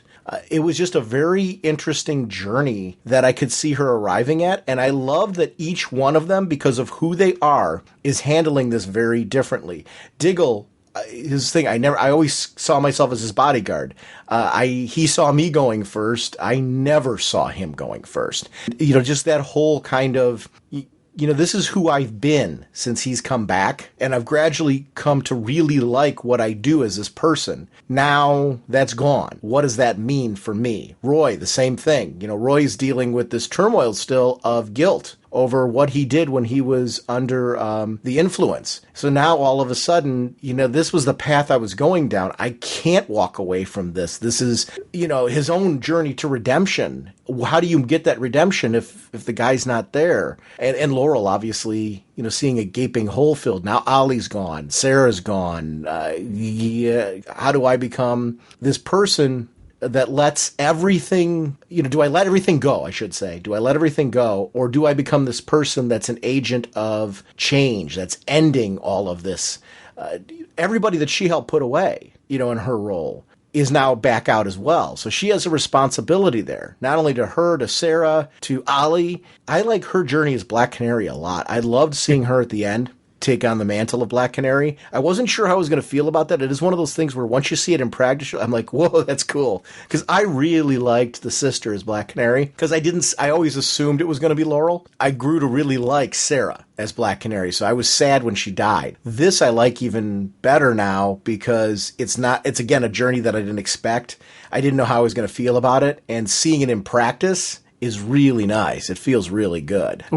It's a good evolution for Laurel, who I think needed this at this stage. Oh, definitely. And it's funny because I'm in agreement with you on the journey of Black Canary, because I really like the sister, especially her backstory. She was trained by the League of Assassins. It would make sense she would be able to throw down and do some really kick butt, martial arts and just actually hold her own because her training. That was the thing with Laurel. When she first started training with Wildcat, that's awesome, bringing in Wildcat and just showing her training and learning to fight. But there is going to be a learning curve. And there is going to be a period where she's not that good of a fighter, and she's not at the level of what I have in my head that Black Canary is. So I like the fact that she threw out the canary cries first and then hit them while they're down. That was awesome because, you know what? She's going to need to use that little advantage. I'm waiting for the next fight when the bad guys start wearing hearing protection. And they go in wearing hearing protection. She throws a canary cry and they're fine. So then she's going to have to actually duke it out. And that's when we're really going to get a good test of her fighting skills and what she's training. Those are the kind of things I'm looking forward to with her. I like the training with Ted Grant. I thought it was a really good use of the character of Ted Grant, bringing that character in to the Arrow universe. It's something that I'm really liking about these shows. I know I mentioned it in our previous segments. We've been talking about this. I like that they're taking from the DC mythos characters that you haven't really seen fleshed out on television and doing something interesting with them in roles that make sense for them. Ted Grant does have a history of training Black Canary in one of the iterations of Black Canary. So it was a really good choice to use him for this. And I'm glad that they did because that, was just, for me as a fan, I was geeking out. I think it was a great story for people who don't know who Ted Grant is. I think for the casual Arrow fan who maybe isn't a comic fan, it was fleshed out enough as a story that you enjoyed the Ted Grant arc regardless of where you're coming from. But to me, it's always a geek out when they use characters that, wow, neat choice. Glad they pulled that person in and they use them in a way that makes sense for who the character is. That's why characters like Brick and stuff like that I think is great. I mean, Brick had a great arc. Oh, God, yeah, I'm digging Brick. I've only read a little bit of him, in the past. But it was, again, the actor they went with is one of those kind of actors that I always think, okay, yeah, he plays a tough guy really well. So the character Brick fit him. It's just the fact that he doesn't have the red skin or the meta abilities kind of does have me wondering if they're eventually going to go that route with him. Because they've introduced metahumans in this universe now. Are we going to see a mutation of Danny Brick to what the imagery we're used to? Can we jump to Constantine? Because I'd really like to talk about this show. It's one of those that I get worried about this show because there was a question mark at some point as far as whether or not NBC is going to renew it. I don't know if they have or not. We're 10 episodes into this show. Really, really am enjoying it so far. Matt Ryan is John Constantine. I remember you and I had a previous discussion on the podcast about how, it's a more likable Constantine at first. You know what? That needs to be thrown out the window. This is John Constantine from the comics. What I love about him is you like him, but you just want to shake your head. Like, what are you doing, John? Nobody's going to like you. But isn't that the thing about Constantine, though? He is doing things a lot of times you feel for a noble reason, but the sacrifices he makes and the things that he's willing to do, the lines and that he's willing to cross, And even the things that he does to his own friends. Gary, the episode with Gary. I mean, oh my gosh. Gary knew all along that the whole plan was for him to be basically the prison for the demon. and John led him down that path. And John's reluctance to even acknowledge the fact that, yeah, this was my plan all along, I think that's part of what I really enjoy about watching the program. You can't get a whole lot closer to a comic book than Constantine does. I really feel as the show's fleshed out and it's gone on through 10 episodes, it's really close. We've seen the Spectre on this show. We've now seen Felix Faust on the show. And I think in both cases, they nailed them. But I love newer characters like Zed. Chaz from the comics is in there. Papa Midnight being in there. I mean, this whole supernatural world of Constantine has been really fleshed out. And I love that it feels very different than any of the other programs that we're watching from DC. Anybody listening to this, even if you're not a Constantine fan, let's say it's not your cup of tea, give the show a shot. But I'd also recommend, we need programs like this on television. And if you got friends of yours that are like Buffy fans or Angel or, into TV shows like Supernatural, there's a lot of vampire programming that's out there right now and things like that fall into this avenue. Maybe it's not your cup of tea. Recommend that they watch this show. They got Sleepy Hollow and stuff like that are out. This is really a show that's tailor-made for fans of that type of programming. And I want this show to be around, so recommend that people give it a shot, because I really feel it's an easy show to jump on. Even though there's like this continuing storyline of this darkness that's been going through it, I want this show to be around beyond this season, because I think this is supposed to be a shorter season because they weren't so sure of what they're going to do with it. I'm hoping that they renew it and it comes back again, because Matt Ryan is John Constantine. Actually, I got to commend the whole main cast. Zed, Chaz, I really like them. I think it's interesting that John doesn't feel like your traditional quote-unquote hero. He's not cut and dry. There's times where you just want to smack him upside the head and you can't help it. But yet you also get what he's doing. And it's what I love about the show. But that's my drooling and ranting and raving. Where are you at, Jim, on Constantine? Because from our previous discussion on this, we were kind of in different places. It's funny hearing you go on a TV show or a comic that you really enjoy. Because, man, I'm sitting here thinking, breathe, Sean, breathe. You just kept going, man. I really, all kidding aside, I was just watching this morning, because I knew you and I were going to have this chat, the 10th episode, the one that was after the two-parter. It was Friday's show. And I just loved every minute of it. It's the one with Felix Faust, and I just thought it was really a terrific episode. So that's what I said. This week was just a killer week of television for myself. But that, like I said, maybe you don't agree. I don't know. Where are you at on Constantine? Because I know the character in general, you and I have a very different history with and interest. So where are you at with this television show now? Because our conversation was very different when we first talked about this, when it just got started. I am absolutely in love with the show. 100%. This is the Constantine, because I agree with you where you said how, when we first started, we didn't know if this was going to be a cleaner version. Oh no, this is Constantine. And I love the fact that everyone calls him on it, and you're like, yeah, he would, you get to a point where when a nun gut shoots you because she assumes you're going to sacrifice this baby to save your own life, guess what? That is Scott Constantine. I was like, oh my God, that is awesome. Well, the whole Anne-Marie arc, I mean, that needed to be told over 2 episodes. I thought it was great because you had that one storyline going on with Constantine and Chaz and Anne-Marie working together, and you see what her history was with John and how she feels kind of responsible, she feels very responsible for who John has become, because she felt like she led this person down this path and, became a nun afterwards. Her story was wow. But along with that, you've got the Zed reveals going on, more of Zed's history. We know her real name's Mary and that her father's hunting her down because of the fact that, he's kept her a prisoner, very Harry Potter-like, kept her as a prisoner because of the fact that he wanted to use her powers to look into the future and find out what's coming.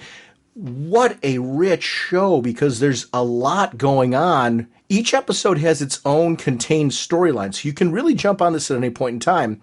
There's just this overarching theme of this great darkness that's coming that is allowing a lot of these characters to, like Papa Midnight and Felix Faust, to take advantage and gain more power, which makes John I don't want to say diminished. I want to say that he has less power, less control than he had in the beginning of the episodes.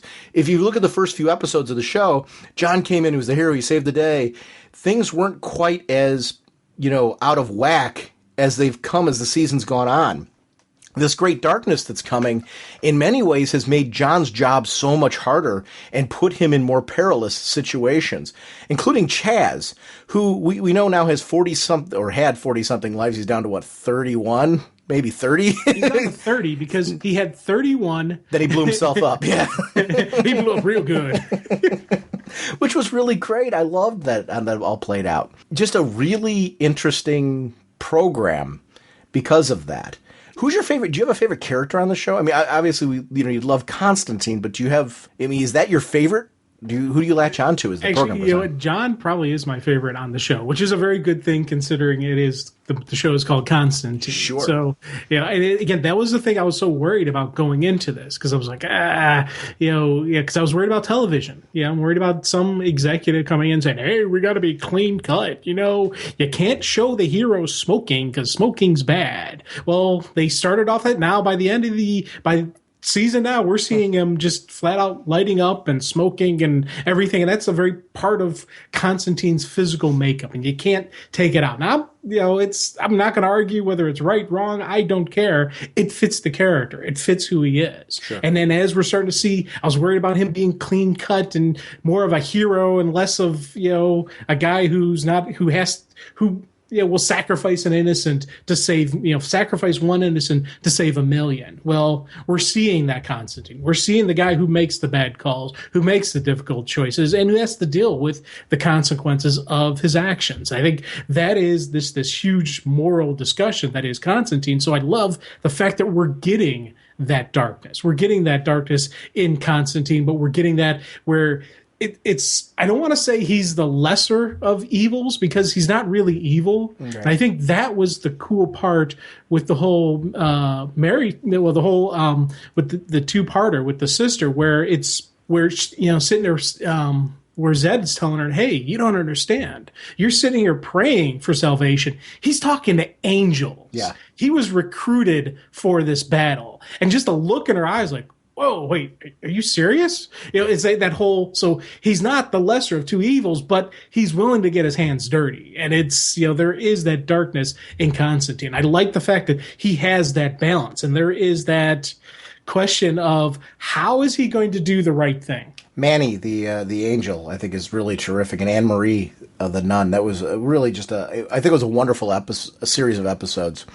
And this idea of, what is Constantine? You can't really put a label on him. Good guy, bad guy. He sold his soul many times in his exploration of magic, but he's got a conscience in there somewhere too. And these choices that he makes weighs on him. I think that's where he's interesting because he's not, I don't think you can ever really put a label on him as either or.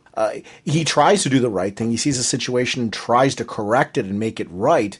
I don't think he's beholden to the concept, though, I have to be a good guy to do it. He sees things that need to be done to restore balance, to make things right. But sometimes in order to restore balance and make things right, you can't be a good guy to do it.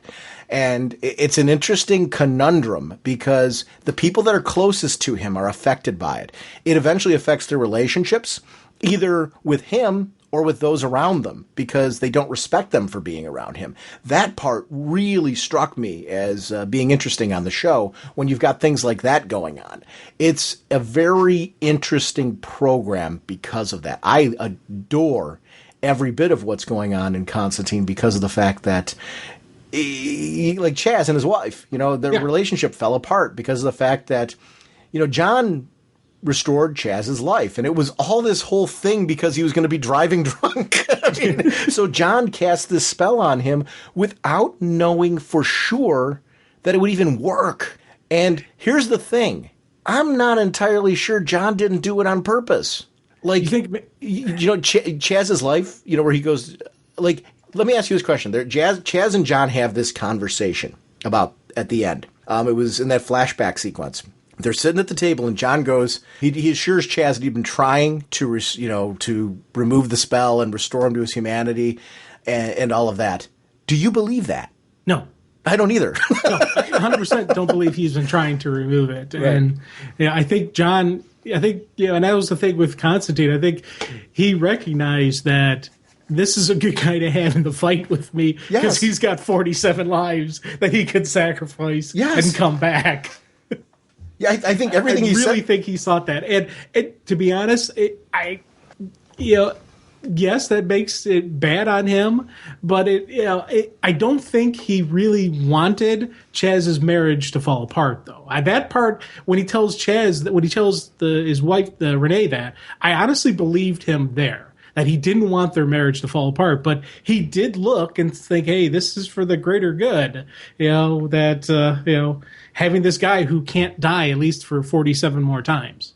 You know, when he told her, he said that he could go back, if he could go back and fix it, he would. I think a part of him wants to believe that's true, but I think in his gut he knows that's not true. If he could go back in time and stop himself from doing that, he would look at everything that he and Chaz have accomplished with Chaz having that, and he wouldn't do it. Right. And I think that would be the part of himself where he sells his soul, where we see that in episode after episode. We also know historically that John has done that. He's haunted by Astrid and what happened there. He makes mistakes along the way for his perception of the greater good, the right thing to do. It's the part of Constantine that makes him interesting to read because he's such a fallible character. And I do encourage, if anybody's reading the New 52 book, Constantine, right now, and you find that you're liking the character, do not ignore his Vertigo history. If you're like, well, I'm really loving Constantine, I'd like to read more. Well, the Vertigo stuff I know isn't connected, but I wonder if it's anything I should read. If you like the show and you're liking the New 52 comic book, do yourself a huge favor. A lot of the television show is being pulled from his Vertigo history. They're obviously, modernizing, making it for TV and all that, but oh my gosh, just the wicked awesome nature of this show is really being pulled from the best of Vertigo. You'll actually see, if you go to IMDb and you look at the writing credits, you see David Goyer, you see Daniel Cerrone doing a lot of the writing chores, but you're seeing writing credit from some of the best in comics on there because they're pulling direct from those stories. And I love that they're giving credit. You see it in the opening credits where you'll see, acknowledgments to different creative talents that's from comics. And I love them for doing that. I think that's really awesome because whether, they're pulling small character concepts, small segments from the comics, they're giving a nod back to that. And I think that's really great that they do it. To me, it makes me admire the show even more because of the fact that they're doing everything they can. I thought the Spectre episode was top notch. That's a question I have for you, Jim, and it's something I wanted to ask you about. Casting on the show, to me, I think has been critical because I really see the voice of the comic characters in this show. I really see them coming to life, and I really have loved the casting. Matt Ryan, in general, there's few characters that have taken on the role of a comic character, few actors, I should say, who have really delved into and adopted the role. I think this week has been a great example for me of 4 programs that have nailed it on casting. I think Constantine's done an amazing job with the casting of characters. Where are you at on the casting? Oh, we're kind of in co-assignment there. It's funny because I never read any of the Chaz stuff, so I didn't know who he was or any of his backstory or how he was doing it. So for me, that's a clean slate. But with Constantine, as I said, they got that down pat. I really like the little bit of a smirk he gives, and the fact that the sister Anne Marie said part of his gift is that he makes you believe him, and that's also part of his curse. And part of that is just the charm and that physical presence that the actor gives to the character. You can write him the words, and you could give him, hey, this is the script, but if the guy can't put it to life, you're losing something. So complete hats off to him for playing the role. And the Felix Faust character, absolutely love that actor. Seen him multiple times. Every single time he's out there, I'm like, this guy is great. Never once did I even imagine in my head, oh yeah, he'd be Felix Faust, because I always figured Faust is more sickly and more, kind of like weak looking and this and that. But then, because I always saw that character as a very powerful character, that actor playing powerful roles. And I'm like, as soon as he dropped the hood, I'm like, oh my God, that's awesome. And just as it's playing on, he kind of had that little bit of that creepiness to him, that wickedness that makes Faust so dangerous. The fact that, hey, we made a deal. I'd give the girl's soul back to you. All you got to do is just banish it to hell. You didn't banish the demon, yet used electricity to disperse it. Yep. Don't need to give you back the soul now. And I love the fact that they made that deal, but guess what? He could weasel out of the deal because he's Felix Faust. He is a little bit of a weasel. He is a little bit of a snake, and I loved seeing that. He went on semantics. You've got to make the deal. Yes, and he made it a loophole because of the fact that John didn't do it exactly how he said. I like that Chaz, who I thought was totally just giving in, we showed that he's learned a lot from John and his time with John, in that it wasn't as simple as what Chaz was saying he was going to do. He handled it, yes, but he kind of handled it the way John would. Yes. And I love that. And I got to say, complete swerve on that. Because Yes. I was with you, even though they showed the Achilles tendon, and they did that whole thing where you mentioned, hey, this is Chaz's favorite thing. Completely showed it. I didn't even see it coming. Totally agree. Did not 100% see it coming. I'm like, oh my God, that is awesome. It just, especially because you see that scene where Faust is laying out very specific details where she will get her soul back and it will not be taken until its natural due course and time. I was like, oh, that's awesome. Chaz is really making sure his daughter's soul is protected. And I was just like, that is sweet. And then, he's like, well, the blood oath is for a real mage. It's like, well, I'll settle for a handshake. I'm like, that, okay. I completely, then wraps the wrist with the Achilles and pulls out the hand grenade. I'm like, oh my God. I cheered. I literally cheered out loud and I was like hooping and howling. The only thing I was worried about was when the wife showed up, because I'm like, oh God, don't kill the wife. Please don't kill the wife. I know. I was, because what did that do to the relationship between John and Chaz? And here's the funny part in that show. It's one of those programs, because of the nature of Constantine, all bets are off. You can't make assumptions on what the ending's going to be. Things can get very dark in that program very fast. And it's one of the things I really like because it has a different tone and feel than any other program I'm watching right now. And that is embracing the strength of a concept. I hope it does well enough that they give it a second season. I've heard that the ratings have been going up with the program. I don't pay a whole lot of attention to that, but I've been seeing, people doing posts, especially in our own Facebook group. And I really appreciate people posting that kind of stuff because I don't follow it. I act like I'm not interested in it. I guess I don't seek it out, but I love it when people post that stuff because I get interested. Same thing with comic book, sales. I don't follow it, but when they're out there and people are putting it in my face, I do look. I do get interested. So I guess I'm casually interested, but like to root for the things that I love and like to see that they're doing well, especially when they're things that have an uncertainty. This show has an uncertainty, and it shouldn't. I don't know.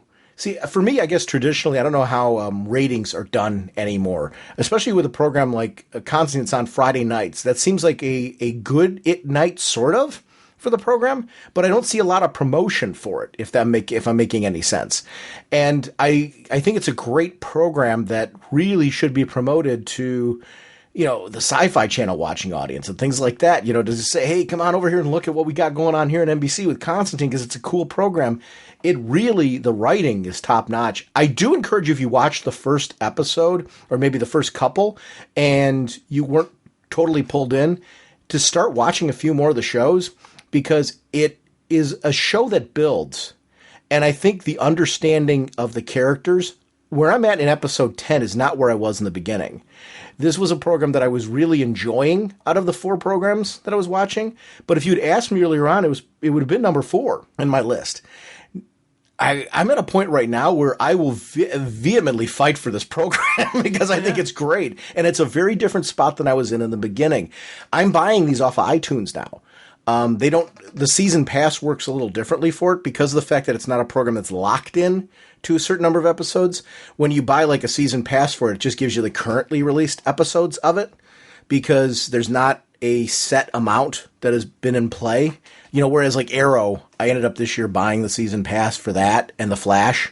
And, I've got the payment in for the whole season. The episodes are released as they come out. I really wanted this one because of the rewatchability. I will rewatch the show. I have no doubt. I mean, it's not one of those where I'm kind of like, oh, maybe or anything. From watching them on television, I'm like, no, I want these. I want them without the commercials. I want to be able to rewatch them. I just think it's a great program. The casting's fantastic. The characters are cool. I love Zed's powers revealing Corrigan on that episode with the Spectre. I just thought that was really... I'm glad that we didn't see him become the Spectre. We saw that in the future he will become the Spectre. Yeah. That was a really good way to handle Corrigan in that. I hope we see that actor back again in another episode. I don't think we need to jump to it, though. I think focusing on this core cast is important. I like that Zed's not necessarily a focal point in every episode. I like that Chaz isn't in every episode, as a focal point. I like that these are supporting characters for John Constantine, but what I find is they get me more interested in them by their use of them gradually. Like, I'm more interested because when Zed's not there, I miss her. When Chaz isn't there, I miss him. They're teasing me and luring me into these characters to the point where I'm finding them just as valid to the program as John is. Papa Midnight, I want to see that guy come back again as a villain. But I like that they're not overusing him. They're judicious. And the thing I like about him is, yes, he's a villain, but he has his moments where he's not. He's like Constantine, in where there is a bit of a gray area to him. That first introduction to him, he was the adversary. The second time he's in, hey, guess what? He actually was fighting alongside Constantine to stop that great evil. And he looks to be, he can very easily be part of a crew that would fight against the great evil. I like the fact that there isn't just cut and dry good guy, bad guy within the supporting cast, within characters they bring in, within all that stuff. That grayness and that unknown that we have with Constantine, we also have with all the other characters. And I think that, to me, is something that really makes us feel like the Constantine I have in my head, what Constantine should be. Yeah. It's really just a brilliant show. Did you say there was casting this week for Supergirl? Yeah, I saw that. I don't know who that is. Why am I drawing a blank right now? They mentioned the program, something that she was in before, and I know her from that.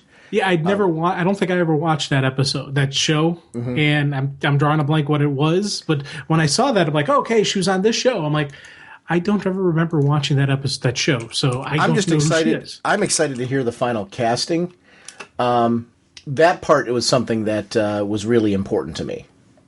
Oh God, yeah. Again, you're wondering where things are going to go, what version of her they're going to go with, who is, where is this going to be pulled from? Is it going to be on Earth? Is it going to be Krypton? All these things I have no idea about, but I'm just, okay, as you tell me what's going to happen, I'm going to keep watching. Well, she was on Glee. Yeah, that's what it was. I knew I saw her from somewhere else, and I don't ever. I've seen I think 3 episodes of Glee in my life, and I don't really remember. People. I don't remember her, or if someone say, well, she played this blah blah blah character, I'm like, okay, then I know who it is, but I don't know. I don't know who she is. So again, I'm curious to see what they do with her. What they do with Supergirl, what they do with the mythos. There's so much they could pull from that. And again, I'm very confident. I was always very critical of television shows because, as kids, our television shows that we got weren't the greatest live TV shows. They weren't, as accurate towards the comic. Now they're recognizing, hey, we need to make this accurate. We need to do that. We need to, not, anger our fan base. So I think I'm curious, concerned, wondering, all those mysterious words I could throw out. But again, hopefully we can pull this off and hopefully we'll get a cool Supergirl stuff. I'm not remotely concerned right now because the programs that they've been fishing out have been really, really good. I'm more excited. I'm at the point where I'm confident that they seem to know what they're doing. It's funny that people seem to want to look for these things to fail. The criticisms, I was scrolling through one of them, and I've got to stop doing this because it's really the lowest common denominator that posts these kind of things. A brunette Supergirl? Do people not understand hair coloring? I mean, the girl was just cast. I mean, they haven't even, okay, if they do her as a brunette on the show, I'm probably going to say the same thing. But do we know that? I mean, we don't know that that's the case. I mean, gosh, if there's anything, I think female actresses are more inclined to immediately adopt the hair color of whatever the character is that they're doing. The other thing is too, we know that Supergirl traditionally, as a comic character, a lot of times has worn wigs or changed, done things to modify her hair color as a way of having a life outside of being Supergirl, because she doesn't wear a mask. So maybe that'll be something that they play off here, that she's naturally a brunette because she can play Supergirl outside of being Supergirl as well. I don't know. I'm very curious to see what they do with that. It's going to be an interesting show. I want it to succeed. I hope it's really good, because I would love to have a great Superman themed show on television. And Supergirl certainly, is a character, especially if they play off a lot of what works with her in the comics currently, would be an excellent television program. On top of this, we got Krypton coming. Oh, God, yeah. Again, it's the whole Superman mythos, pulling it into regular TV. It's, I want to see this. I want to see what happens. And it's kind of like, what's going to be the connectability? And in my head, I always want to see Superman and Batman on the small screen. I always want to see them in this. So we've got a Gotham TV show, and we've got a young Bruce Wayne. We've got this Krypton that eventually they're going to introduce baby Kal-El being put in the rocket ship and being launched off the. Supergirl's wait, hold on. Supergirl's a different network, right? I don't know any of that stuff. Okay, Supergirl's CBS. Supergirl's CBS. Right. Which, that's a completely different than everybody else, or is that... Right, because the CW are where we're seeing a lot of these other programs. And then Constantine, what network is Constantine on? I don't even know. Constantine's on a different network as well. So I don't know. I don't know if maybe Supergirl and Constantine are on the same network. I'm not sure. But with the fact that I think what you're seeing with Flash and Arrow is them being on the same network, and with them being in the same age range, are inclined to cross over with each other. Obviously, if they do an Atom spinoff, because it will be spinning out of those particular programs, and we know what's going on with the Vixen thing, those are going to be interconnected. Gotham, I don't ever see being interconnected because of the age of Bruce Wayne. Right. And I would be really disappointed if they did, unless they did some time travel thingy. And I'm going to be honest, if there's one of the things I really like about Gotham, because of the era of Batman that they're exploring, I kind of want to see that untouched, other than maybe a nod. It would be if they did a really young Ollie Queen appearing on an episode, which I know that's kind of where you go with this. I would geek out at that too. I have no problem with it. I don't want to see Flash go back through time though and pop up in Gotham. I just really don't right now. If the show evolves over, a number of years, there may hit a point where the program's in a place where I'm like, oh, they could do it now, because look at where the program is now. But at the moment, I don't want to see that. And that's just because of the age and the era. Flash, I want to see crossover with Arrow when it makes sense more. If they do an Atom series, obviously that would be tailor-made for that. I'm assuming Supergirl will not, and Constantine will not, because of different networks.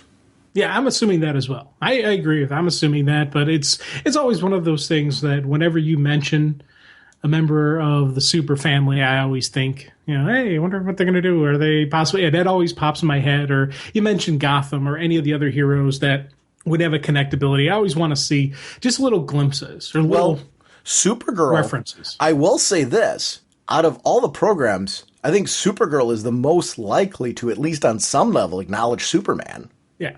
Well, I'm thinking Krypton will obviously has to have Jor-El and Laurel. I'm assuming they got to be the main characters. Who's Laurel? The mom, whatever her name is.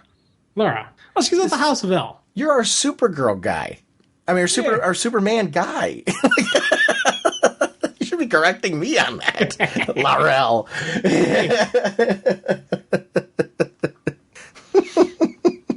And mom and dad. There you go. Yeah, they've got to. I'm actually just as curious to see if we're going to have Kara's family. Well, again, it's got to be. I'm assuming if they're doing Krypton, it's going to be the House of L, and it's going to be the two brothers. It's going to be their of course, their wives, and Supergirl's going to be there as a teenager or maybe younger. We're going to eventually see the announcement of that they're going to have the little baby Kal-El, and my assumption in my head is they'll bring up Kal-El will become part of the show during the final season, because that's how this. I'm assuming that's how the series will end, with Krypton going boom, and so you end it with the launching of the rocket. That's my assumption. But again, you know what happens when you assume. I could be completely off. They could do something completely different where it's, a different swerve or a spin on the life on, what is Kryptonian life like. They could go generations well before Jor-El. They can go well before all that stuff and actually show us life on another planet. It depends on where they want to go with this. It's weird because I've been keeping away from spoilers and whatnot. I'm just waiting for it to come out because I find I personally enjoy a television show more when I don't have the, hey, maybe this and maybe that and maybe this. I kind of ignore that stuff just because, for my personal take, I like to just see, okay, what are you going to give me? Even though you're already doing that. What? You're already speculating on all that. Oh, in my head, yeah. Yeah. I've got all this stuff speculating.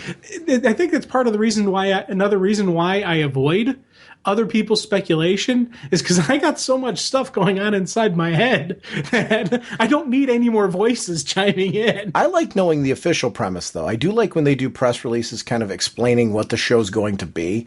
I'm assuming with Krypton that we're going to have Jor-El and Lara. I think we're going to absolutely have Clark's parents. I think, though, it's not going to be something where I think they're going to leave enough room that if the show's successful, that it can have a number of seasons. So I think the build to that end game of the rocket being shot off is something that they're going to have enough intrigue on what's going on planet Krypton. I would imagine we are going to get to know a lot of the larger cast. It would be a mistake not to have characters like Zod and stuff like that appear eventually on the show. I don't know how much of a role they'll have, but I would imagine having the different cast system that they have in Krypton from what we've seen from the comics would make it very interesting. I'm going to be curious to see how much that's going to pull from what has been established in comic lore and how much new ground it's going to tread, because they do have a lot of opportunity to open some doors to some things we've never seen before. But I would love for it to be framed in a very strong comic lore base where we can learn something more and yet feel like it's that familiar world. Because I think that's going to be a very different program if done right. Yeah. Well, I'm thinking, again, when you mentioned Zod, I always want Zod in episodes. But if we're dealing with Krypton, I want to kind of how they did in Smallville, where Lex Luthor was first introduced not as a villain. He was a good guy. He and Clark were best friends. I would love to see Zod and Jor-El were friends. They were. And then just along the route, Zod goes the Zod route and Jor-El goes the Jor-El route. I'd love to see that. They were in history. I mean, that's something that... and I'd love to see. That's what I'd love to see. I think it'd be a huge mistake if you didn't do that, because the Lex story was far more interesting because of the fact that we got to see a different version of Lex, yet gradual glimpses into him becoming that. To me, Zod and Jor-El are far more interesting if they are close friends who, along the way, have deep philosophical differences. And it's something that how long can a friendship survive when that keeps being put in your face? Very interesting to see. I can't wait for that part of it. I think if you don't touch on that in that show, oh my gosh, you're making a mistake. You have to, right? Oh, God, yeah. Agree. You got to pull that out. I think it just, if nothing else, Zod is a name that non-superhero, non-Superman fans, just the people who know, people know the name Zod. They don't need to be an entrenched comic book reader to know who Zod is. People need to be more entrenched in the comic books to kind of know who Two-Face is, or to know who, like the different characters that they introduce in Gotham. I know you get calls from people, because I get calls from family saying, hey, who is so-and-so? Hey, who is so-and-so? And, it's like they want to know, is this connected to the comic? Is this new? The man in the yellow suit with the Flash, I got people asking me about him. Hey, who's that? Who's the Reverse Flash? So it's, Zod is one of those names where they throw out the name Zod, people will know that name, and people will know that. That's recognizable. People may not know initially Jor-El, but they definitely do know Zod. You know what? I'm going to be honest with you. In Gotham, I get more questions about the gangsters than I do the villains. Everyone knows who the Penguin is. People know the Riddler. Two-Face is because it's really the characters that have been in the movies in the past. people really know. The gangsters, even like Maroney, for example, he's been in the movies, but he's portrayed by, a different actor. You have to remind them, but that's this guy, is Eric Roberts in this film. And you got to, bring some of those characters and connect them to who they were. I get that more. I'm going to be curious with the Superman side of it, if people immediately know who Zod is, or I think Jor-El was played by Marlon Brando. I think people are going to know that. Not everybody. But I think you're going to get a lot more of a crowd that is aware of who Jor-El is, and Zod, I think, because of that. I think the mom is going to be one of the ones that are probably going to be more new to people. But sure, you're going to have a certain crowd that's not going to know either Jor-El or Zod, or is going to know one or the other. Zod certainly has had a very rich history from Superman 2 and then the most recent film. Be curious to see. Here's the thing. The reason I threw out Two-Face before was because I got people directly ask me, hey, who's Harvey Dent? Who's Harvey? And they had him ask me, who is that? I had a couple people ask me that, and I said, oh, that's Two-Face. Oh, okay. And as soon as I said Two-Face, they knew. Right. People didn't know his real name. And I think that's the thing with, it's, well, you didn't say it that way. You said they didn't know who Two-Face was. I slipped. You know what? Actually, and I agree. I actually agree with that. Especially if you go off the fact, if you take a look at how the first Batman film franchise, well, second actually, I should say, Batman film franchise handled that with Billy D. Williams playing Harvey Dent first, and then switching over to Tommy Lee Jones, you would be very confused as far as who Two-Face was. And in how Harvey Dent connects with that.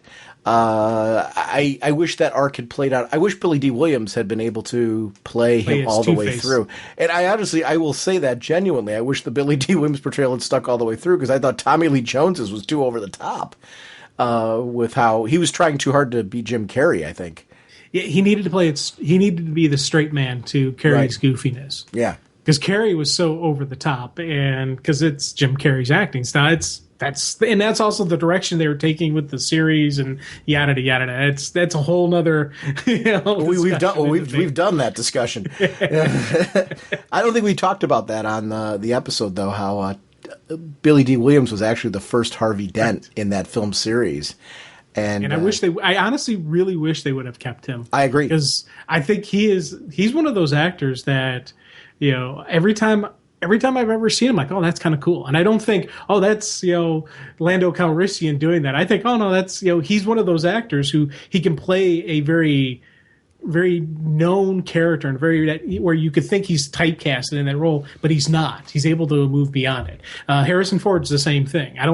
When he does a movie, I don't say, oh, there's Indiana Jones or there's Han Solo. I think, no, that's whatever role he's playing. He's got those acting kind of chops that he can, cement himself into that role. And that's something I would have loved to seen him do, especially because you get the craziness of Two-Face and you get that duality. And I would have loved to see, the very slick and smooth stylings that sometimes shift over a key. That just shift, on a drop of the dime or on a flip of the coin, it shifts. I think that would have been a really cool portrayal of Two-Face. See, I agree. I think my favorite Harvey Dent has a little swagger to him. Not over the top. He's not trying to be Bruce Wayne, because Bruce really plays it over the top to mask that he could be Batman. And I get that. But Harvey is one of those guys that he has a little bit of the swagger, and Billy D can pull that off without it looking like he's cocky, which is really what you want to stay away from, because Harvey Dent needs to be very likable and very believable as being a confident, competent character. And I would love to see that. It's funny. I love Tommy Lee Jones as an actor too. I just felt like on that one, woof. But I think people know I think it's one of the reasons why people know Two-Face more and Harvey Dent less. Yeah. Although it's funny with the most recent Batman films and the fact that although his arc really quickly went to him being Two-Face, we didn't have him for multiple films. He just jumped to being Two-Face and known as Two-Face. It's an interesting character with an interesting lore. Here's the thing that was funny because, talking about jumping back to the Constantine and just the relationships and character development and just interaction growth. I think that for me has been the biggest part of my enjoyment of Constantine is seeing him. The more he interacts with the different characters, the better connection I get between them. Like with him and, the Angel, I think that has been, the first introduction, I'm like, okay, what's going on here? And then as it's slowly growing, as you're seeing them more, like when we had the fallen angel scene, that episode with the fallen angel, and then just the part two, where Constantine pulls the demon into him. There was some great dialogues going on between the two of them, especially when Constantine pulls in that demon, and the angel's just like, you cannot take on, and he's just throwing out the scripture to him about, you can't take on the dark one into you. That's not the path of salvation. And just completely cutting down Constantine. He's like, hey, you wouldn't help me. He goes, you didn't ask. And I love just that moment, because the whole time he's been, kind of playing his game, we can't get involved. But that one moment, what would have happened? What if John had said, hey, God, I need help here? If he would have called out to his angel buddy saying, hey, come on, give me a hand here. What would have happened? And I think that for me was a really cool just moment between the two of them that I was like, oh, that's awesome. The only thing that we want to kind of watch out for is that in that scenario, the angel made it clear that there's situations now where he can choose not to help. Yeah. Like when John was going through what he did after pulling the demon in, he said, I am choosing not to help you, John. I could, but I'm not going to help you. That was very interesting how that played out. Yet he said that, and it was almost one of those situations where he doth protest too much. Because when the exorcism was happening, he was there waiting. He was up in the top very briefly. And I couldn't help but wonder, and I think it was deliberately put there for that purpose, to make you wonder, if it had gone wrong, would he have stepped in? And I love that you don't know. That's part of the fun of the show, is motivations and wondering, would this character do this? Would this character not do that? And knowing that it could go either way, and yet that feels natural for the program. That's where the program really intrigues me too. That's strong character development. That even the angel in the show, it's not so cut and dry on how that's going to go. I loved that there was the one fallen angel with the feather. That whole episode with the guy ended up pulling off the feather on his way down to being damned. Yeah. And that feather granted him powers, and that feather wanted to be returned. The angel wanted that feather to be returned, so that way that angel could gain all this power. It was really interesting how that show went, because I was feeling one way at the beginning, and towards the end I'm like, oh, wait a minute. What a really interesting program that was. I like programs that aren't afraid to play around with religious iconery. I don't get offended by that. I don't feel like it changes my own religious beliefs. I give them credit for being bold enough to do that, because, a lot of religion is faith. There's different interpretations of stories. I know what my beliefs are. I know what my belief system is. I know what I believe. I know the parts of religion, my own religion, that I'm not 100% sure on, and I'm comfortable with that. I'm never threatened by seeing a different portrayal of it, whether it's on film or in books or whatever. I always find that interesting. I feel if watching a television program play around with that, or a movie playing around with that, can so quickly change my beliefs, I didn't really believe them.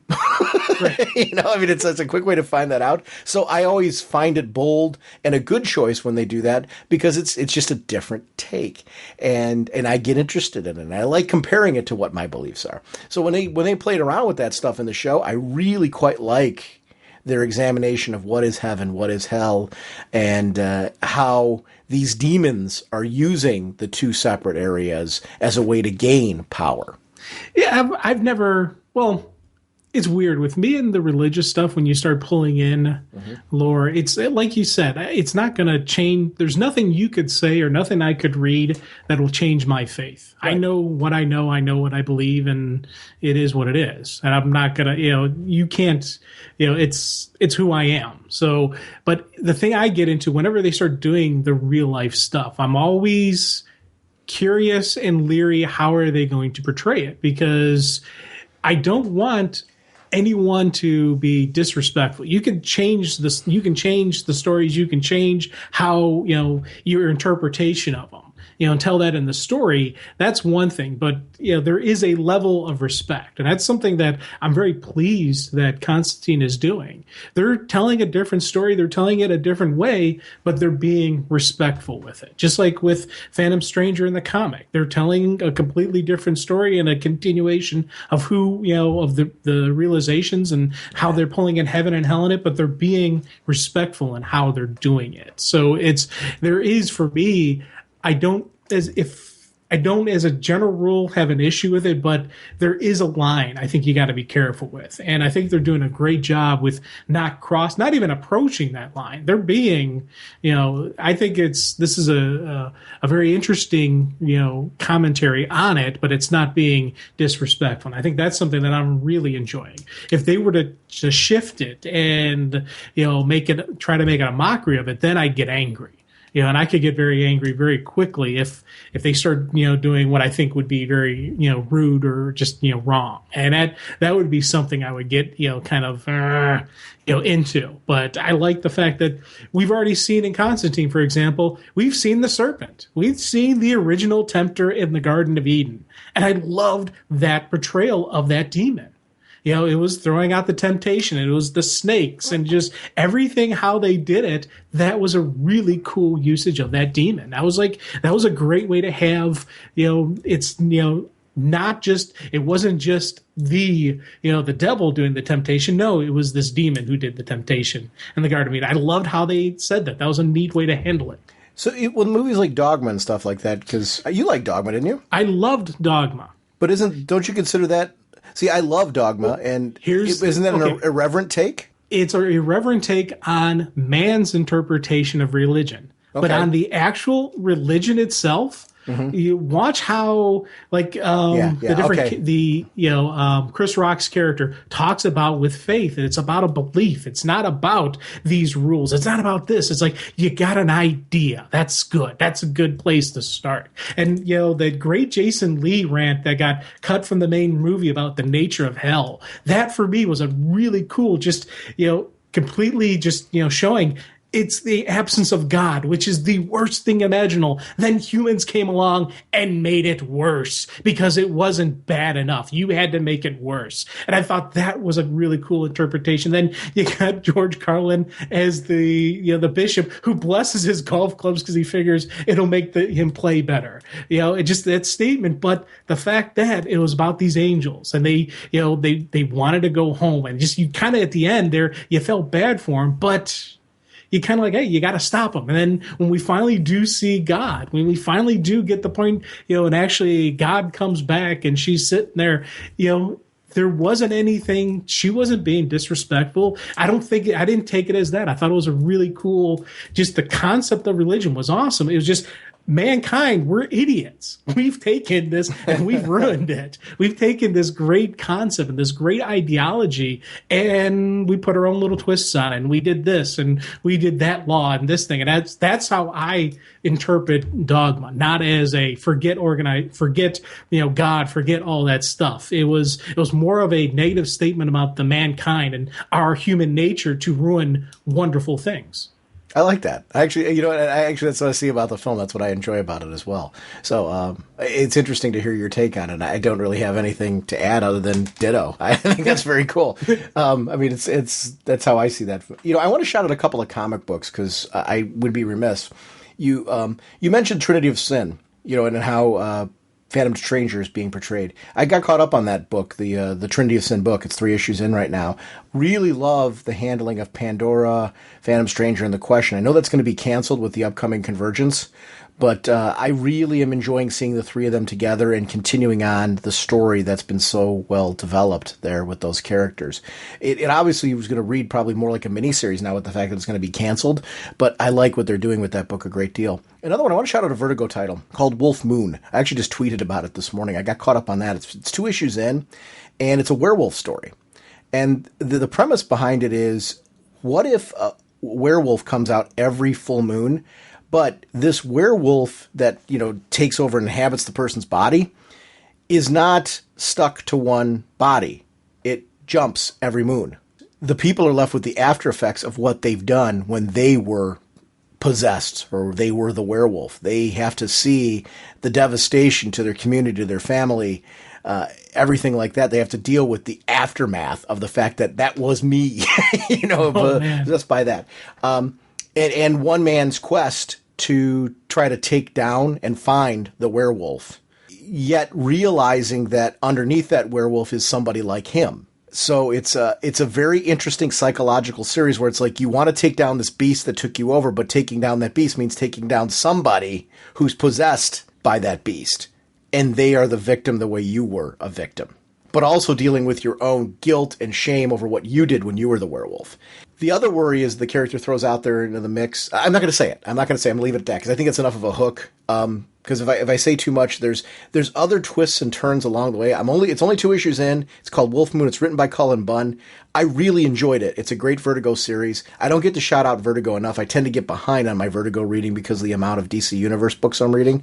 But I just, on a whim, grabbed this morning and started reading, and I read the first 2 issues back to back. This will be a top of the stack when the 3rd issue comes out, just because I'm very into the concept. It's a different sort of take, and it's called Wolf Moon, and it's from Vertigo. If you like Cullen Bunn's work, which we've seen in the Green Books recently, I really recommend giving this book a shot because it's a different take on a werewolf story, and I really quite like it. It's got lots of action and gore, while at the same time being this really cool, deep psychological thriller. There is a really strong story being told here, and it's something different in the supernatural genre. So I highly recommend reading it if you haven't had a chance to check it out. It's called Wolf Moon. Cool. I'll check that out. Yeah, it's an easy one because it's only 2 issues in. So right. Well, actually, what I'll do is I'll pick up the digitals on it and go that route. I'm finding I'm doing that more now with like just other comics and other companies and stuff like that. I'll hear, hey, this is many. Oh, let me just jump on, and I'm ordering stuff, getting more digital comics than I ever did before. And it's, I don't know. I'm still not done with paper. I still like having my physical comics and my drawer boxes and all of those wonderful, massive piles. But there is part of me who's going, this whole digital thing is kind of neat. I like having all of this stored in my one little computer, not having to clear out my other room because I'm starting to run out of room in my comic book room. Okay, time to create the second room now for my comics. Well, here's the great thing. I don't think there's one right answer to collecting, and I think we're constantly searching for that. I don't think A being there means that B has to go away. I do, and I know I've said on the show many times, I hearken the digital market to the newsstand market. We've had, for a while there, the big problem in comics has been there's only been a direct market, and I think the problem is it's not that the direct market is bad. I think the direct market is awesome. And the direct market needs the support of a larger advertised market. I'm glad to see acknowledgement and much more acknowledgement digitally of the comic book shops and the direct market. I love shows like Comic Book Men and stuff being out, kind of, romanticizing the comic shops we know and love in the way that they should be. I mean, they're fun places. And, the heroes of that show are comic book retailers. And I love that. I think that's the support comic book shops need. I never want to see digital take the place of comic book shops. I want to see it be a new newsstand, and I want to see comic shops thrive and grow because of it. I want to see more of a casual audience going in and picking up, absolute editions, trades, hardcovers, single issues. I don't think that there's one right or wrong way. And swag, related to swag. I don't think there's one right or wrong way to collect. I think a collection should be very personal to you. And if you start picking up a series digitally and you're like, well, I like this enough now that I want to go paper, cool. If you're like, I started collecting this digitally, I'm just going to keep collecting digitally, cool. I don't think there's a right or wrong way to do it anymore. I love the fact that for myself, DCB Services sponsored us, and I'm not doing this as just a blatant shout out to them. They've been very good to us. So because of that, I like that I can leap on to their website and order through them and know that they're getting a piece of the puzzle. I like when I hear that certain changes in Comixology means more money to creators, and I hope that's happening, because I would like to see the creators get a piece, a bigger piece of the digital pie. I want to see the companies get a bigger piece of the digital pie. I think it's really important. I want Comixology to do well. I want all of these places to do well with digital because I think it only helps the industry. I just think it's very cool that stuff's out there. But the Wolf Moon is a book I don't get a chance very often to shout out, and I want to start doing that more, where I start shouting out randomly, maybe something we don't have a segment coming up on, but something that I think is of value. And I think both Trinity of Sin I'm really enjoying, and J.M. DeMatteis is, again, just hitting at all thrusters. Yeah. And Wolf Moon are two titles that I don't know when we're going to get to talking about those, but I wanted to make sure to shout them out now because I think they're really cool reads. Yeah, well, I'll definitely give Wolf Moon a read. There's one character I wanted to talk a little bit about with Constantine, and that's Zed. And I know we mentioned her, and we're both in agreement. She's a really cool character, and I like how they're growing her. But I'll tell you, from the moment of her introduction, I had one character in mind. I honestly 100% thought that was going to be Zatanna. Throughout all this, I'm thinking Zatanna, and just, granted, she wasn't doing backward speaking magic. She had this natural thing. I'm like, okay, they're tweaking the character. But just when she's got this mystery and she's running from a cult, I'm thinking, okay, that's got to be the cult of Blue Flame. And then you get the scene when she gets captured and she's going back to the father. I'm like, wait a minute. Her dad was a cool guy. But I was still thinking, then she has that scene where she escapes and she goes, you hang around with a magician long enough, you learn a trick or two. Like, yes! It's gotta be her. And I was hooping and hollering, and then they say her real name's Mary, and it killed me. I was like, no, why? Come on. I was just like, it hurt. But again, I love the character, so I'm not completely hurt, but it was one of those things where, again, the stuff going through my head, when you learn that it's not true, you're like, oh, God. See, you haven't read much Constantine other than the New 52 stuff. Right. So to me, I didn't care whether she was, somebody else or Zatanna. Cool, would have been geeky if it had been Zatanna. Yeah, absolutely. But I like the fact that they made this original character that's very reminiscent of characters that have been in Constantine's history. I love the character, so I'm not. Oh, exactly. Yeah, but it was just one of those things where I was like, and I'm sitting there going, and I'm just hooping and hollering, and I'm patting myself on the back, I'm like, and then I was wrong. You're like, oh, dang it, that hurt. That wasn't that. That was a tough loss. That's funny. So it's a great show, and I'm glad we had the chance to really kind of talk about it because I love the mystery of her family history. Yeah, I want to see more of how that character's fleshed out. I think she's really a very, very cool character as well. So I agree with your sentiments as far as why we want to talk about her.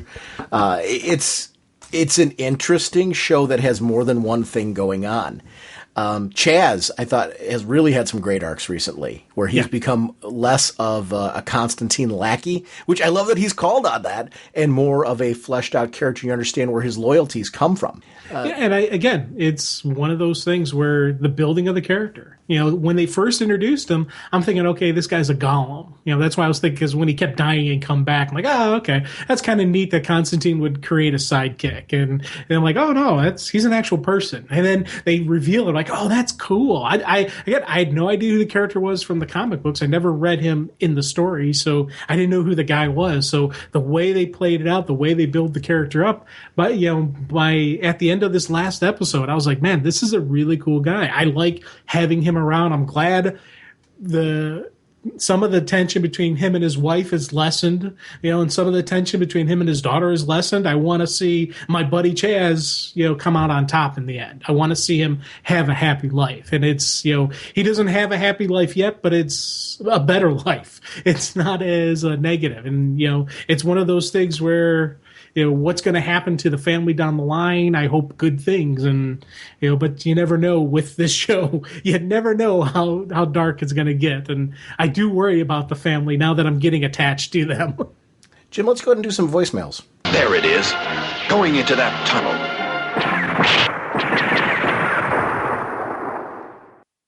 Hey guys, this is Dell down in Houston, Texas, and I'm calling, now that Christmas holidays are over, all the television shows are just starting to ramp back up, and the first one to come back was Constantine. So I'm sitting here right now. It's on Saturday. I'm kind of watching the replay on NBC's website, and something just dawned on me. Now, this may be things that other people knew about, and I just hadn't read anything about Constantine, the television show at least, and also a lot of my exposure to various characters, comic book characters, have been through movies, maybe cartoons, just an occasional thing here or there, but not necessarily reading comics. And so I wanted to know, and this may be a little spoilery, so if you hadn't watched the episode yet, maybe come back and answer it later. But, so that's just a warning. But I'm wondering, is the character Zatanna, does she have the ability to see visions in the comics?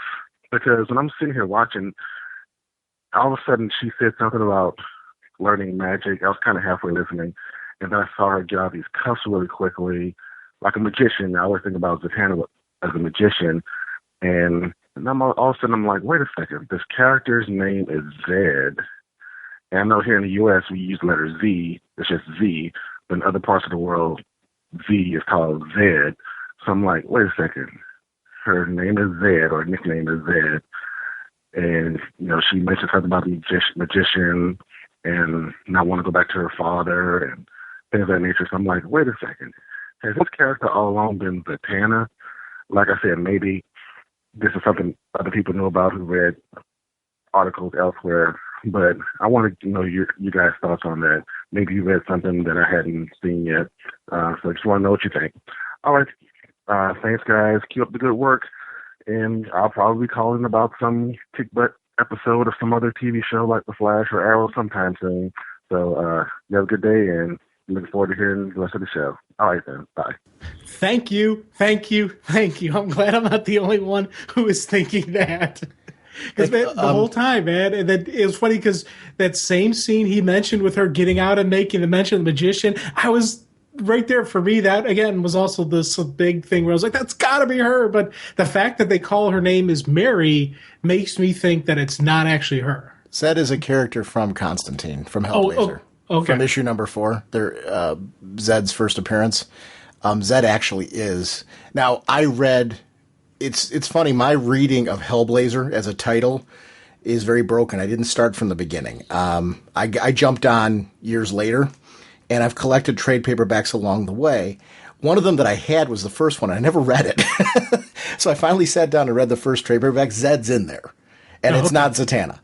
Okay. And one of Zed's aliases is the Mary. So this is not Zatanna. This is meant to be Zed from the comics. So, a version of Zed from the comics, and the power set's similar. It's so they really are pulling this straight from the comics. Here's where I get excited about that. We could still see Zatanna at some point. Like, it's interesting how, this is a show I'm hoping is around for a long time, because the way Constantine's relationships work out, there's room to eventually have Zatanna at some point. But I get why you're going there, and I'm going to admit, when the show first started, part of me was thinking the same thing when we got the first introduction of Zed in the show. So I don't think it's that wild of a speculation. The only catch that was throwing me off, I started reading, because I got into the TV show, as I was salivating earlier on in the episode about, I started reading older Hellblazer again because I'm caught up on the New 52 book. And I finally read the first I'm like, oh my gosh, Zed, there actually is a Zed in comic history. So I did, and I actually went to the Hellblazer Wikia. They have one of those wikis, and did a search for Zed, and there's a short history there of Zed. And it looks like the first appearance of Zed was in Hellblazer number 4. The last one was in 22, but the character's still alive. Oh. So this looks like a variation of that. And they actually do reference that Zed is played on the Constantine TV series by that actress. So very interesting to see what they end up doing with the character of Zed. It's funny because just kind of tear down the fourth wall for people. We had to take a little break while Sean was pulling down the voicemails. And while he was doing that, I was just sitting at my computer, and I pulled up and I started just trying to do some searching to see if there's any announcements whether Constantine had been renewed for season 2. Mm-hmm. And it's still one of those shows that's up in the air, that they're not making any commitment one way or the other with it. But in doing various internet searchings and whatnot, I came across a couple different sites that were revealing the little Easter eggs from the different episodes, and it was a really cool. It's a couple different websites that aren't associated with it's just fans of the Hellblazer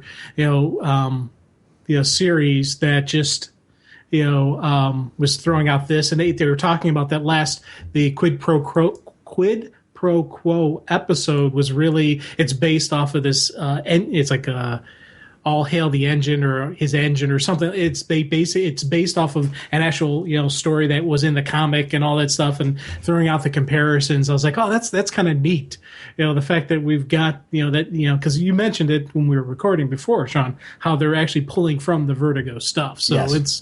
it's kind of cool. I'm getting more curious as to read some of the Vertigo stuff. I got to go through, see because I have a couple Vertigo trades here, but I got to figure out which ones I have, what I don't have, and I think I'm going to start doing a Constantine collection and start pulling that in now. I think I'm going to start getting some of those trades and actually reading the old stuff from Constantine. The show is very Vertigo-y. And that's one of the reasons why, when we were talking on the first part of this, last week's episode, and then we started gradually leading into our conversation about Constantine on this one of the things that came up was you mentioned crossovers between the shows, and I was pretty adamant about Constantine not needing to do that, and this is the reason why. It's because of the fact that this show feels so Vertigo to me, and I like that. So it wasn't that I was disagreeing with you, because I geek out at crossovers just like you do. That's part of, and I'm glad you mentioned some of this, because I wanted to clarify that it wasn't so much that I was disputing your idea of liking when the stuff's interconnected and all that. It was more this show in particular, Constantine, really is doing such a nice job of bringing Vertigo to the screen that I don't need it to have that connection to, the traditional DC. I like that they're going to, his rich Vertigo history, because I think that separates the show and makes it different. I also like that we're, getting another Vertigo show, iZombie, coming, and I hope that feels as good as this does to me, because I'm a big fan of the iZombie comic. So I'd like to see that be as good and do as well as I hope Constantine does, because I think that Vertigo stuff is really rich and ripe for television. So that's where that came from. So I'm glad we have a chance to revisit that. What a great show. Okay. I'd love to. That being said, if they were to end up playing with the Zed's history and this Zed winds up being Zatanna, I wouldn't care one bit. I don't think they have to be beholden to that. I don't care if they did that. I'm just pretty convinced now that Zed is in fact Zed. Yeah, well, and I like that. Yeah, I'm convinced on that now. And to be honest, I'm, as I said earlier, it hurt when I realized the loss. It was a tough loss, but you know what? It's actually now not so tough of a loss. Now I'm going, oh, okay, hold on. There's another character. Oh, okay, let me find out who that person is. That character may be just as cool. So let me see who Zed is now. And that's why I'm like, I'm starting to think I'm going to start pulling and start getting some of the older Constantine stuff and just start delving into this history.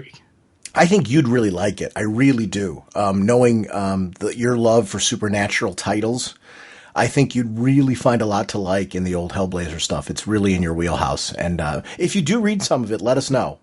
Shout it out on the show, because I'd love to hear. For me, because of the fact that I was reading during that time when the Hellblazer series was first launched, even though certain things look dated, because, coloring scheme systems and things like that have changed and all that, I can zip back into that mode and really enjoy it. I'd be curious with you to see, because Constantine's the longest running Vertigo title. It actually wasn't a Vertigo title when it first launched. It predates that line. So I'd be curious, or Hellblazer, I keep calling it Constantine, it's Hellblazer. I'd be curious to see how you like the older Hellblazer stuff. I think it was very contemporary and very ahead of its time. And I keep calling it Hellraiser. Oh yeah, you're looking for. I love those movies, the Clive Barker movies. Yeah, that's what I keep calling it. I probably multiple times have called it Hellraiser. Pinhead. Oh, we've got such wonderful things to show you, Jim. All right, let's pop on to our next voicemail.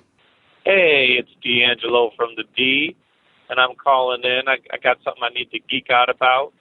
You might save this for a pop culture and whatnot episode, but because I won't be talking about DC Comics, but I just thought I'd call it in. Now, Jim, I know you don't read any Marvel comics and I understand that you want two universes, kind of hard. Might be a little hard to follow both of them in depth like you like to do. But if I told you there was one comic you could read, you know exactly what was going on, you'd be in on the ground floor, and you wouldn't have to read any other comics. What am I talking about? Bum, bum, bum, bum, bum, bum, bum, bum, bum, bum, bum, bum, bum, bum, bum, bum. Star Wars #1. This was the best comic I've read in so long. I just got to rant and rave about this.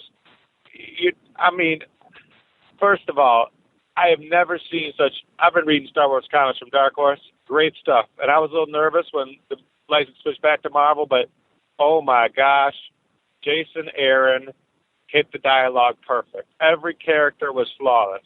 It takes place right after A New Hope ended, and wow, I couldn't believe how good this comic was. The art was amazing. The story was fantastic. This is my highest recommendation. And, there's moments where, like Jim says, oh my God, this is awesome. And it's a home run hit, slam dunk. I couldn't ask for a better comic. And then one other recommendation I would make, specifically for Jim, I know you like football, more Jason Aaron, Southern Bastards from Image Comics. I think the first trade is out. Get that. You will love it. There's the hoorah moments I know you want, and it's a little brutal, but it is fantastic. I got to say, once again, this Star Wars comic I just put down, I've read it twice already. I'm going to read it again. I was blown away. Keep doing what you're doing, guys. Love the new episode. When Sean talked about how Superman had to do with the animal cruelty, my mind was blown. I was like, wow, I never thought of it that way. It fits in perfect. Sean, that is an excellent reading of the story. And I'm loving that book, too. John Romita Jr.'s art is fantastic. I love that it was Klaus Janson inks, but, Jeff Johns could do no wrong in my book. And I get what you were saying, how it's kind of similar to the Superman Unchained, and I think part of that had to do with, like, the scheduling, how Jim Lee was really late and stuff. But, but I think the stories are different enough. The Superman one's really about a different world and kind of an exact parallel to Superman, whereas the Superman Unchained, it's been a while since I've read this, let me remember, it's more like something with Superman's power set raised in a different environment, basically a government weapon. If you took a Superman's power set and raised by the government, I don't know. I'm just going off the top of my head. But once again, guys, great stuff. I love the show. Keep it up, and I can't wait to hear more. All right, this is D'Angelo from Detroit. Peace. It's funny. One of the things that I really enjoy about doing this show is a lot of times we both do this. We start off with a certain thought process at the beginning of the episode, but then we really start talking about the depth of the story that's going on. And it's very clear if you listen to that episode that I started feeling that way about the similarities between the two books. But as we really started to delve through, I appreciated how different those stories were as we had the discussion about it and how rich those stories were in their differences. Similar concepts can be drastically changed by creative teams that really have the depth to them. So I'm glad he's referencing that. And this is one of the things I love about voicemails. And please don't ever feel because we are a DC show that you have to, if you got a comic that you're geeking out about, I want it shouted out. I honestly love stuff like this. I've got Star Wars #1 and cannot agree more with his commentary. You don't have to have any history with the Star Wars expanded universe. I did, like him, read stories from the expanded universe and quite enjoyed them. But this Star Wars comic is right from the ground floor, taking place after The New Hope. One thing that Jason Aaron, John Cassaday, and Laura Martin on colors accomplished in this book is they delivered a Star Wars story where each of the characters that we know and love has their voice, captured. Like, I can hear Harrison Ford. I can hear Mark Hamill. I can hear, and the great part is it's one issue's out. So you don't have to like go, oh, now I've got to like go through an entire line in order to understand this story. There is nothing that predates this because Marvel's gotten the license back. I don't know. And that's kind of the big question mark, is how much of the expanded universe is still going to stay in play. I don't know. My expectation is this book is canon, and this book will be a part of the new expanded universe so far. And Star Wars might be just one of those lines where we have a Star Wars multiverse, and that makes the expanded universe valid. You know, let it just exist out there and enjoy it as its own thing. I had something similar when Doctor Who was off television for years. They had a book line that was published by Virgin, and each book was like a Doctor Who episode, if that makes sense, because usually Doctor Who episodes were a 4-parter and it had a big depth story. And it was a continuing book line. So it was Sylvester McCoy's Doctor, and I read every one of those books and adored them straight on through to the end. And eventually they had a regeneration to the Eighth Doctor when they did that singular Eighth Doctor movie, and the Eighth Doctor book line continued. So that was my way to get my Doctor Who fix before Christopher Eccleston was in that new series. So it was a long time where it was novels were the way to get my Doctor Who fix. I'm well aware that a lot of the stuff that happened in those books probably not considered canon. Big Finish is doing an audio line right now that are stories with the classic Doctors that take place in between television stories from the past. I'm aware that a lot of that stuff probably isn't considered canon. Don't really care. They're just really good stories. I would say the same thing for the expanded Star Wars line. They're great stories. They're well worth reading. I wouldn't discount them because of that. But if you're that lapsed fan that was like, really looking for ground floor, I'm interested with Star Wars again, with the new movie coming out. I want to touch on the old cast. This book, right out of the starting gate, you need nothing. He is so right. You don't need to be... If you haven't read Star Wars in years, haven't cared about Star Wars in years, it's Jason Aaron. Come on. And I mean, that should be enough, but oh my gosh, the artwork is brilliant inside this book. It is everything you would want. And it does. It takes place right after A New Hope. So it's a continuation of like filling in what happened between A New Hope and Empire Strikes Back. And it reads so well that I just want to follow up and ditto and echo his comments on there. I was geeking out reading it. It's really good stuff. Well, first off, outstanding on the impersonation of yours truly. That was great. I was laughing hysterically when you're going through, and then especially we get somebody singing on the show. I got to give it a try. I'll pick up the digital version. This is going to be one of the things I'm trying to do. As I said, I'm expanding more digital stuff. So if I get shout outs, stuff like this, I'm going to pick up a digital. So I'll go and pick up the digital on this and get only issue 1's out right now, or is there multiple? Just one. It actually just came out. Was it last week or the week before? Okay. I don't remember. Issue 1 and next time we do a comics and potpourri, we'll talk about it. Mm-hmm.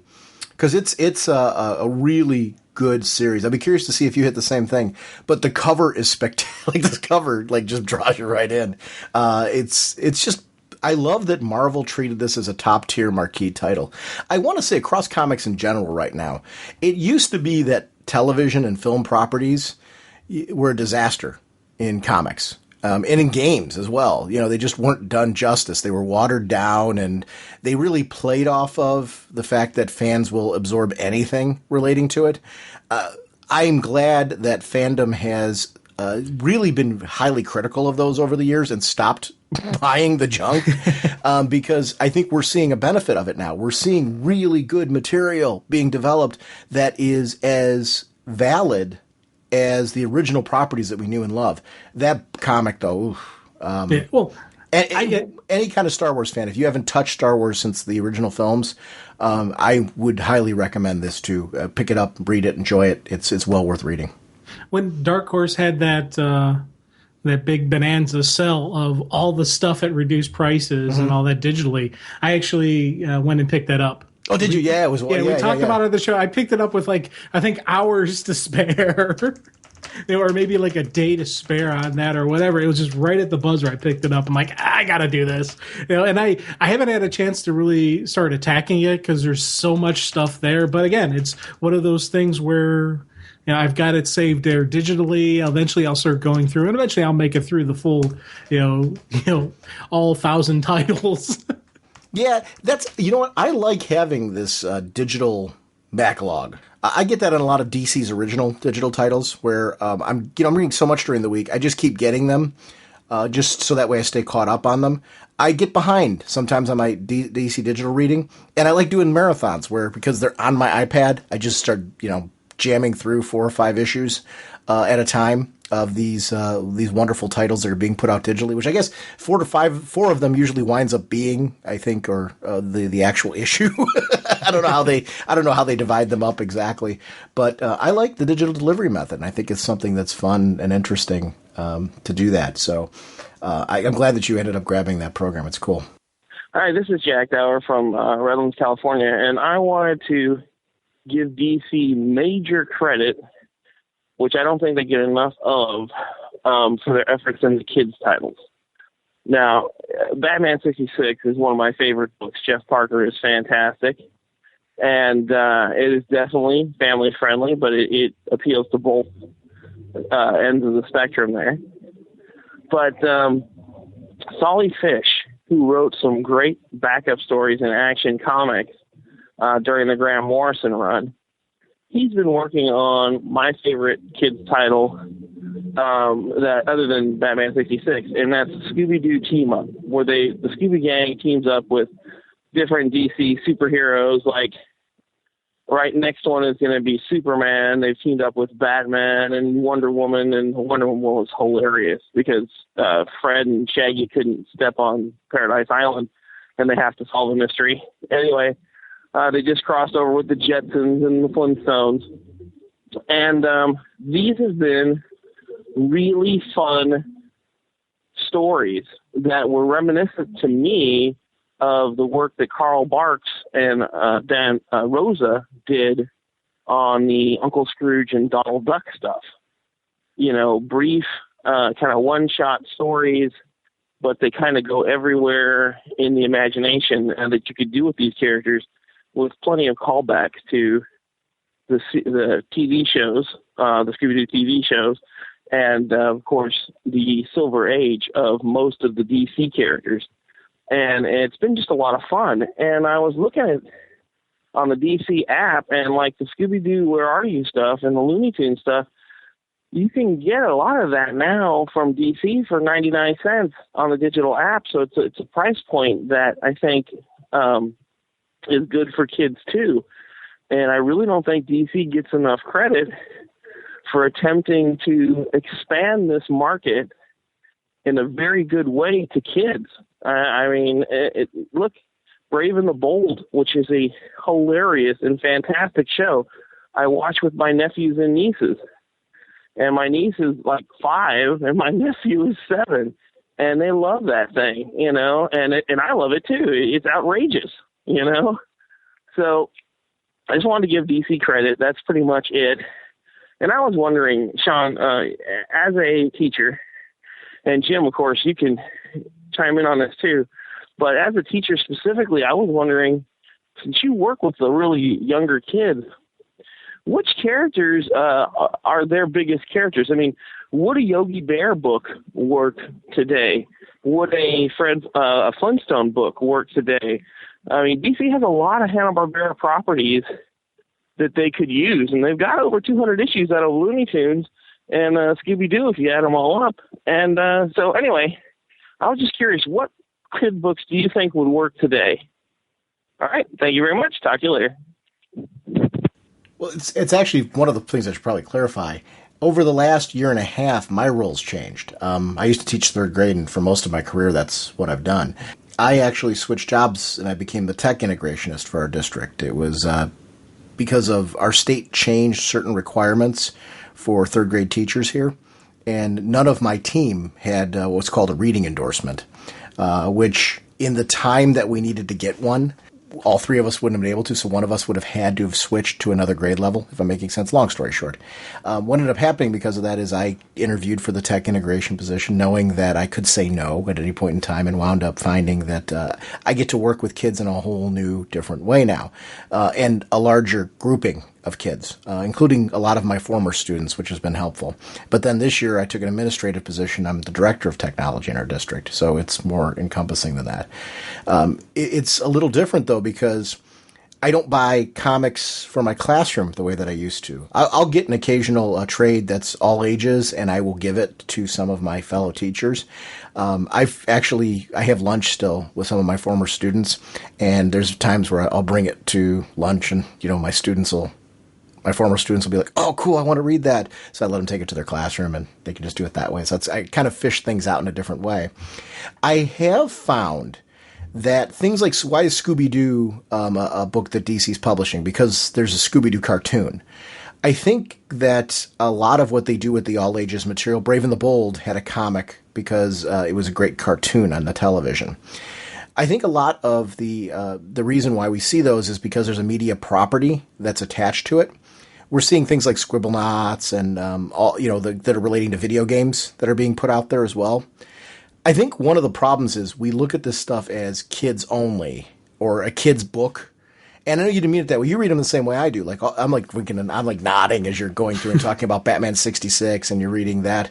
I think we need to remember that those are well-developed comics. If you enjoy Batman 66, the 66 comic reads like a continuation of the series. It does advance and evolve the series, which is really good. It reads like, okay, we got through season 3. Now we want to continue this with the continuity that we've had of the first 3 seasons, but we want to kind of advance it. So it feels like more modern telling of the 66 story in a good way. It feels like it's connected while at the same time it feels relevant today. They have the Wonder Woman one from the 70s show that's out now.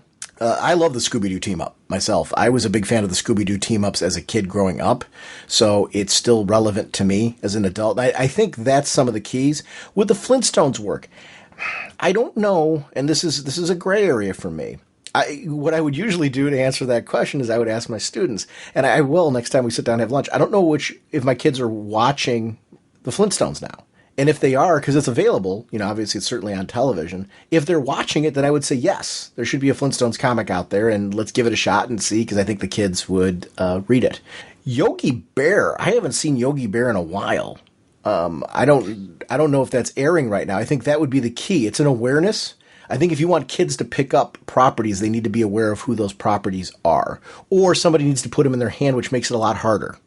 If you're at a bookstore with your family, and the kids are over in the comic shelf, the comic section with the trades, and they recognize something from television. That's why a lot of your manga does very well with kids if they're relating to things like Yu-Gi-Oh! And Pokemon and stuff like that.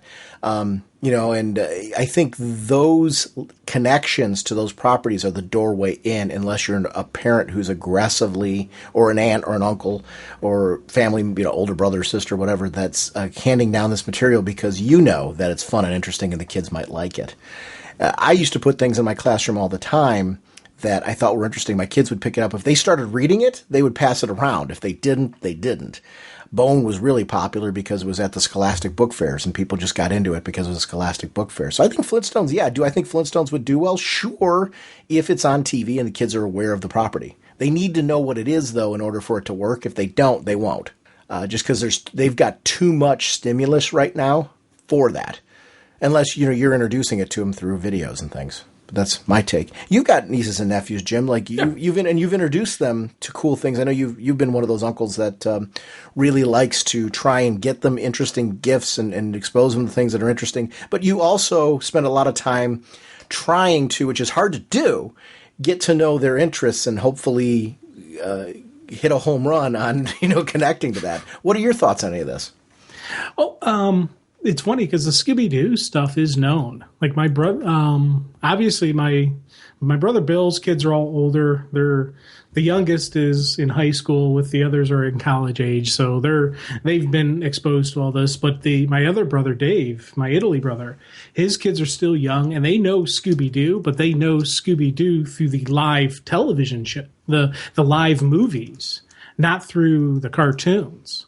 It's funny because when we were down in Florida, they had the different movies, and we were watching the different movies. Like, I'd seen the one Scooby-Doo movie, that first one that came out, but then all the follow-up ones I never saw, and they had them and watched them with them, etc. So Scooby-Doo is definitely known, but I don't think it's... I am always concerned about just, the nature of our medium that we love, because...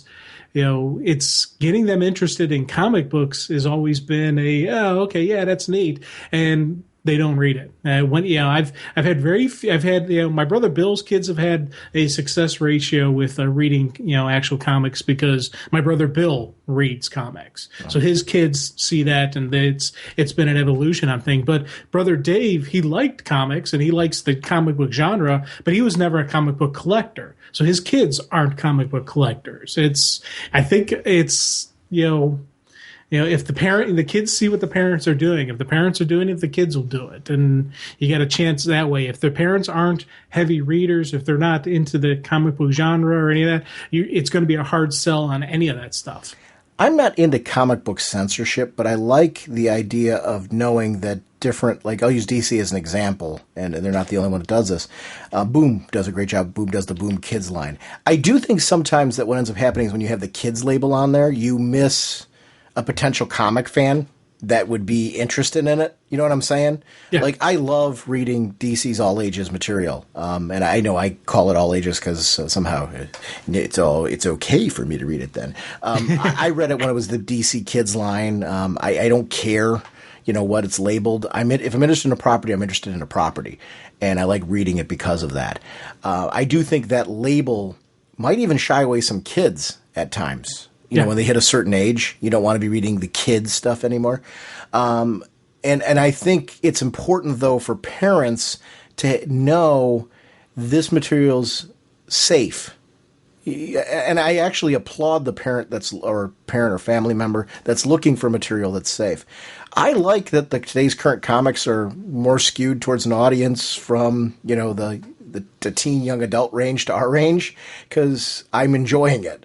I like that there's product out there that's all ages as well, and I'm welcome anything that's done to get that stuff into the hands of not just kids that are interested, anybody that would be interested in those properties in a way that doesn't alienate that potential audience. And I think that's something that comic companies constantly struggle with. How do we put out these lines and let people know that they're rich, serious? Like, he was, one thing I loved about that, he was shouting out creator names, talking about, how much he's enjoying the stories that are being delivered there. That I love. I mean, that's exactly what you should be doing to get that material out to people. And I want to see more of that. Advertising and carefully advertising to the appropriate audience is something that I think they constantly struggle with, and they need to work on with that type of material, because I think it's a market that's untapped.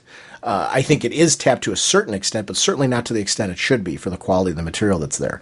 He mentioned that 99-cent price point. The price point's key. You cannot price it anywhere near the range of what we pay. We're a different market. That should be an emerging market, and you need to bundle it and price it. And I would make sure you're tagging it in with video games. And, Warner has video games, so make that stuff accessible, some of it free, in there, and make it complete stories. So that way people can, kids can get a good read from it. Some of them are going to latch on to more material. Some of them are not. I wouldn't leave them in a cliffhanger, though. Let them see what a good beginning, middle, and ending of a story is. If it's 3 issues, give them all 3, and then let them see what those comics are. It doesn't cost anything to do that if you're already putting out that game. I love bonuses in games. I love opening stuff up. I'll read them if they're in a game, because it's just kind of cool to read it on my game system. I would do that kind of stuff and just get it out there. I don't know what else to do. Digital codes, make them available at movies and things like that to a larger audience to get those. But touching on the all ages thing again, I like that Vertigo, clearly is skewed to a different crowd as well. And I think, comic companies all around are doing that. They have edge lines. We know when Chad Ciccone was on, they were talking about how Action Lab has a line that's geared towards a more edgy audience. And I think that's really cool that we're seeing that kind of thing happen in independent comics as well. Just kind of a, hey, this is our edge line. This is something a little bit more interesting for us. I want to see more of that in comics. I think comics are easily malleable to different audiences. And I think there just needs to be an awareness that stuff is out there for different audience bases. So that's all I would suggest for it. But I think it's interesting, and I'm glad to see there's an aggressive push for that stuff. I think having it all digital is really important. I want to remind everybody about our show voicemail line. It's 1-440-388-4434 or Dr. Norge on Skype. It's always available in our show notes. We often get a lot of requests from listeners and friends that they want to shout out things that are outside of DC, whether it's their own comic that they're working on. Voicemail line's a great spot for that, and please feel free to do that. I don't mind if you shout out your podcast, you shout out a book that you're doing or something like that, as well as questions relating to DC. And if you want to mix and match, you got a question about DC, but you also want to shout out something cool that you're reading that's outside of DC, please do that. I consider the show line a community line, where it's a chance to get your voice on the show with things that you want to make sure that our listening audience is aware of. And I'm always a big fan of that. So please feel free to call in with anything. I don't really put limits on that. We air every voicemail. So please feel free to, call in and shout out whatever you'd like to shout out. That's what it's all here for. Holy caffeine! Want to remind everyone about our show website, ragingbullets.com. It's where you're going to find news about upcoming episodes that we're doing for the podcast. I always try to update there with the status of editing. When it gets to the point where I'm able to start editing the show and getting it going, I like to update you there. That does feed our show Twitter. So if you're a Twitter fan, that's a great way to find out news about what's happening with the podcast. And I tend to tweet there every so often about books that I'm digging, that I'm reading, so it's a great way to find out there. We have a Facebook fan page where I always post when we put new episodes up. We have an amazing Facebook group, and it's a community that has grown so far beyond the podcast, and it's due to the quality people that are there. If you've never participated in a Facebook group, the great thing about the group is it's like a forum. And if you go there, you can chat with great fans that are interested, not just in our podcast, but interested in television, film, comics, all across every different genre. And the discussions are very rich. They're very safe. People are very friendly with each other there. It's just a fun, positive, exciting group. And that really, I'm shouting out the group of people there more so than us on any level. So if you want to join, it's a really fun community that I think matches the theme and the tone that Jim and I naturally like to enjoy on this podcast. So consider joining that group. We're also on Google+. So there's great ways to find out what's going on with our podcast. We are sponsored by DCBService.com and InStockTrades.com. Over at DCBService.com, Jim, you shouted it out earlier. What's coming out?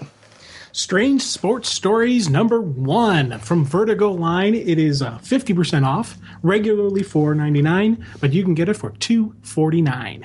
And the nice part is they do like a limit of 5. So if you're somebody that's a collector that's like, I like to get that one that I keep mint, you can do up to 5 of them at 50% off. So that's something that's really nice for that collector. Like, I like to keep one for having it signed. I like to keep one to read, and I like to keep one to, do the, what's that slabbing called? I keep forgetting the names. Carbonite?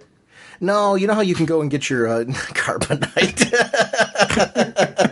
Yeah, it's just like Han Solo. It's actually quite like that, though. And I don't know why I'm what is it? That comic book preservation that they do, yeah. And the solid plastic acrylic yes, exactly. that's sealed and keeps it permanently rated. Yes, exactly. Yeah. And I'm drawing a blank on its technical name as well. I am too. I actually liked your answer even better, though. It's very Han Solo, and it's the Han Solo of comic books. That's what you want to do. It's very fitting, actually, with the voicemail on this one.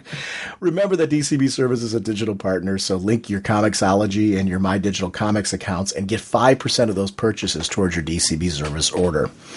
Over at InStockTrades.com, I wanted to shout out again, Legendary Star-Lord, 50% off, only $8.49, because of our good friend Freddie Williams II. I love his artwork, and I'm always proud to shout it out.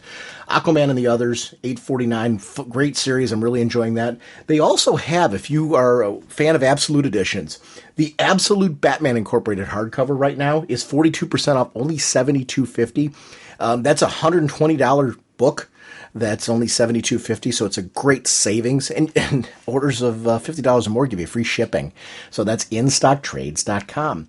Our next episode, Jim, we are going to tackle the weekly books. We're going to tackle the events of Earth 2 World's End and Earth 2. We're going to talk about that in World's Finest, kind of in a bundle.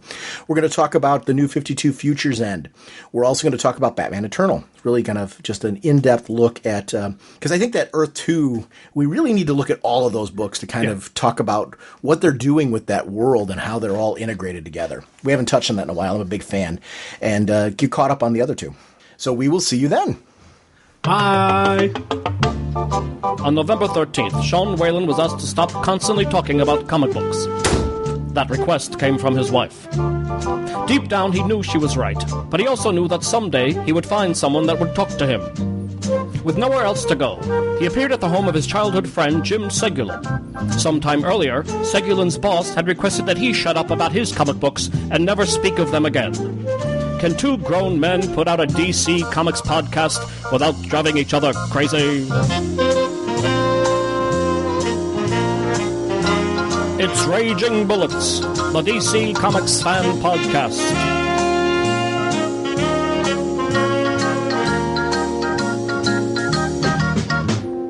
With Sean Whalen as Dr. Norge, and Jim Segulin as the Sensei of the Whatnot and the Duke of You-Know.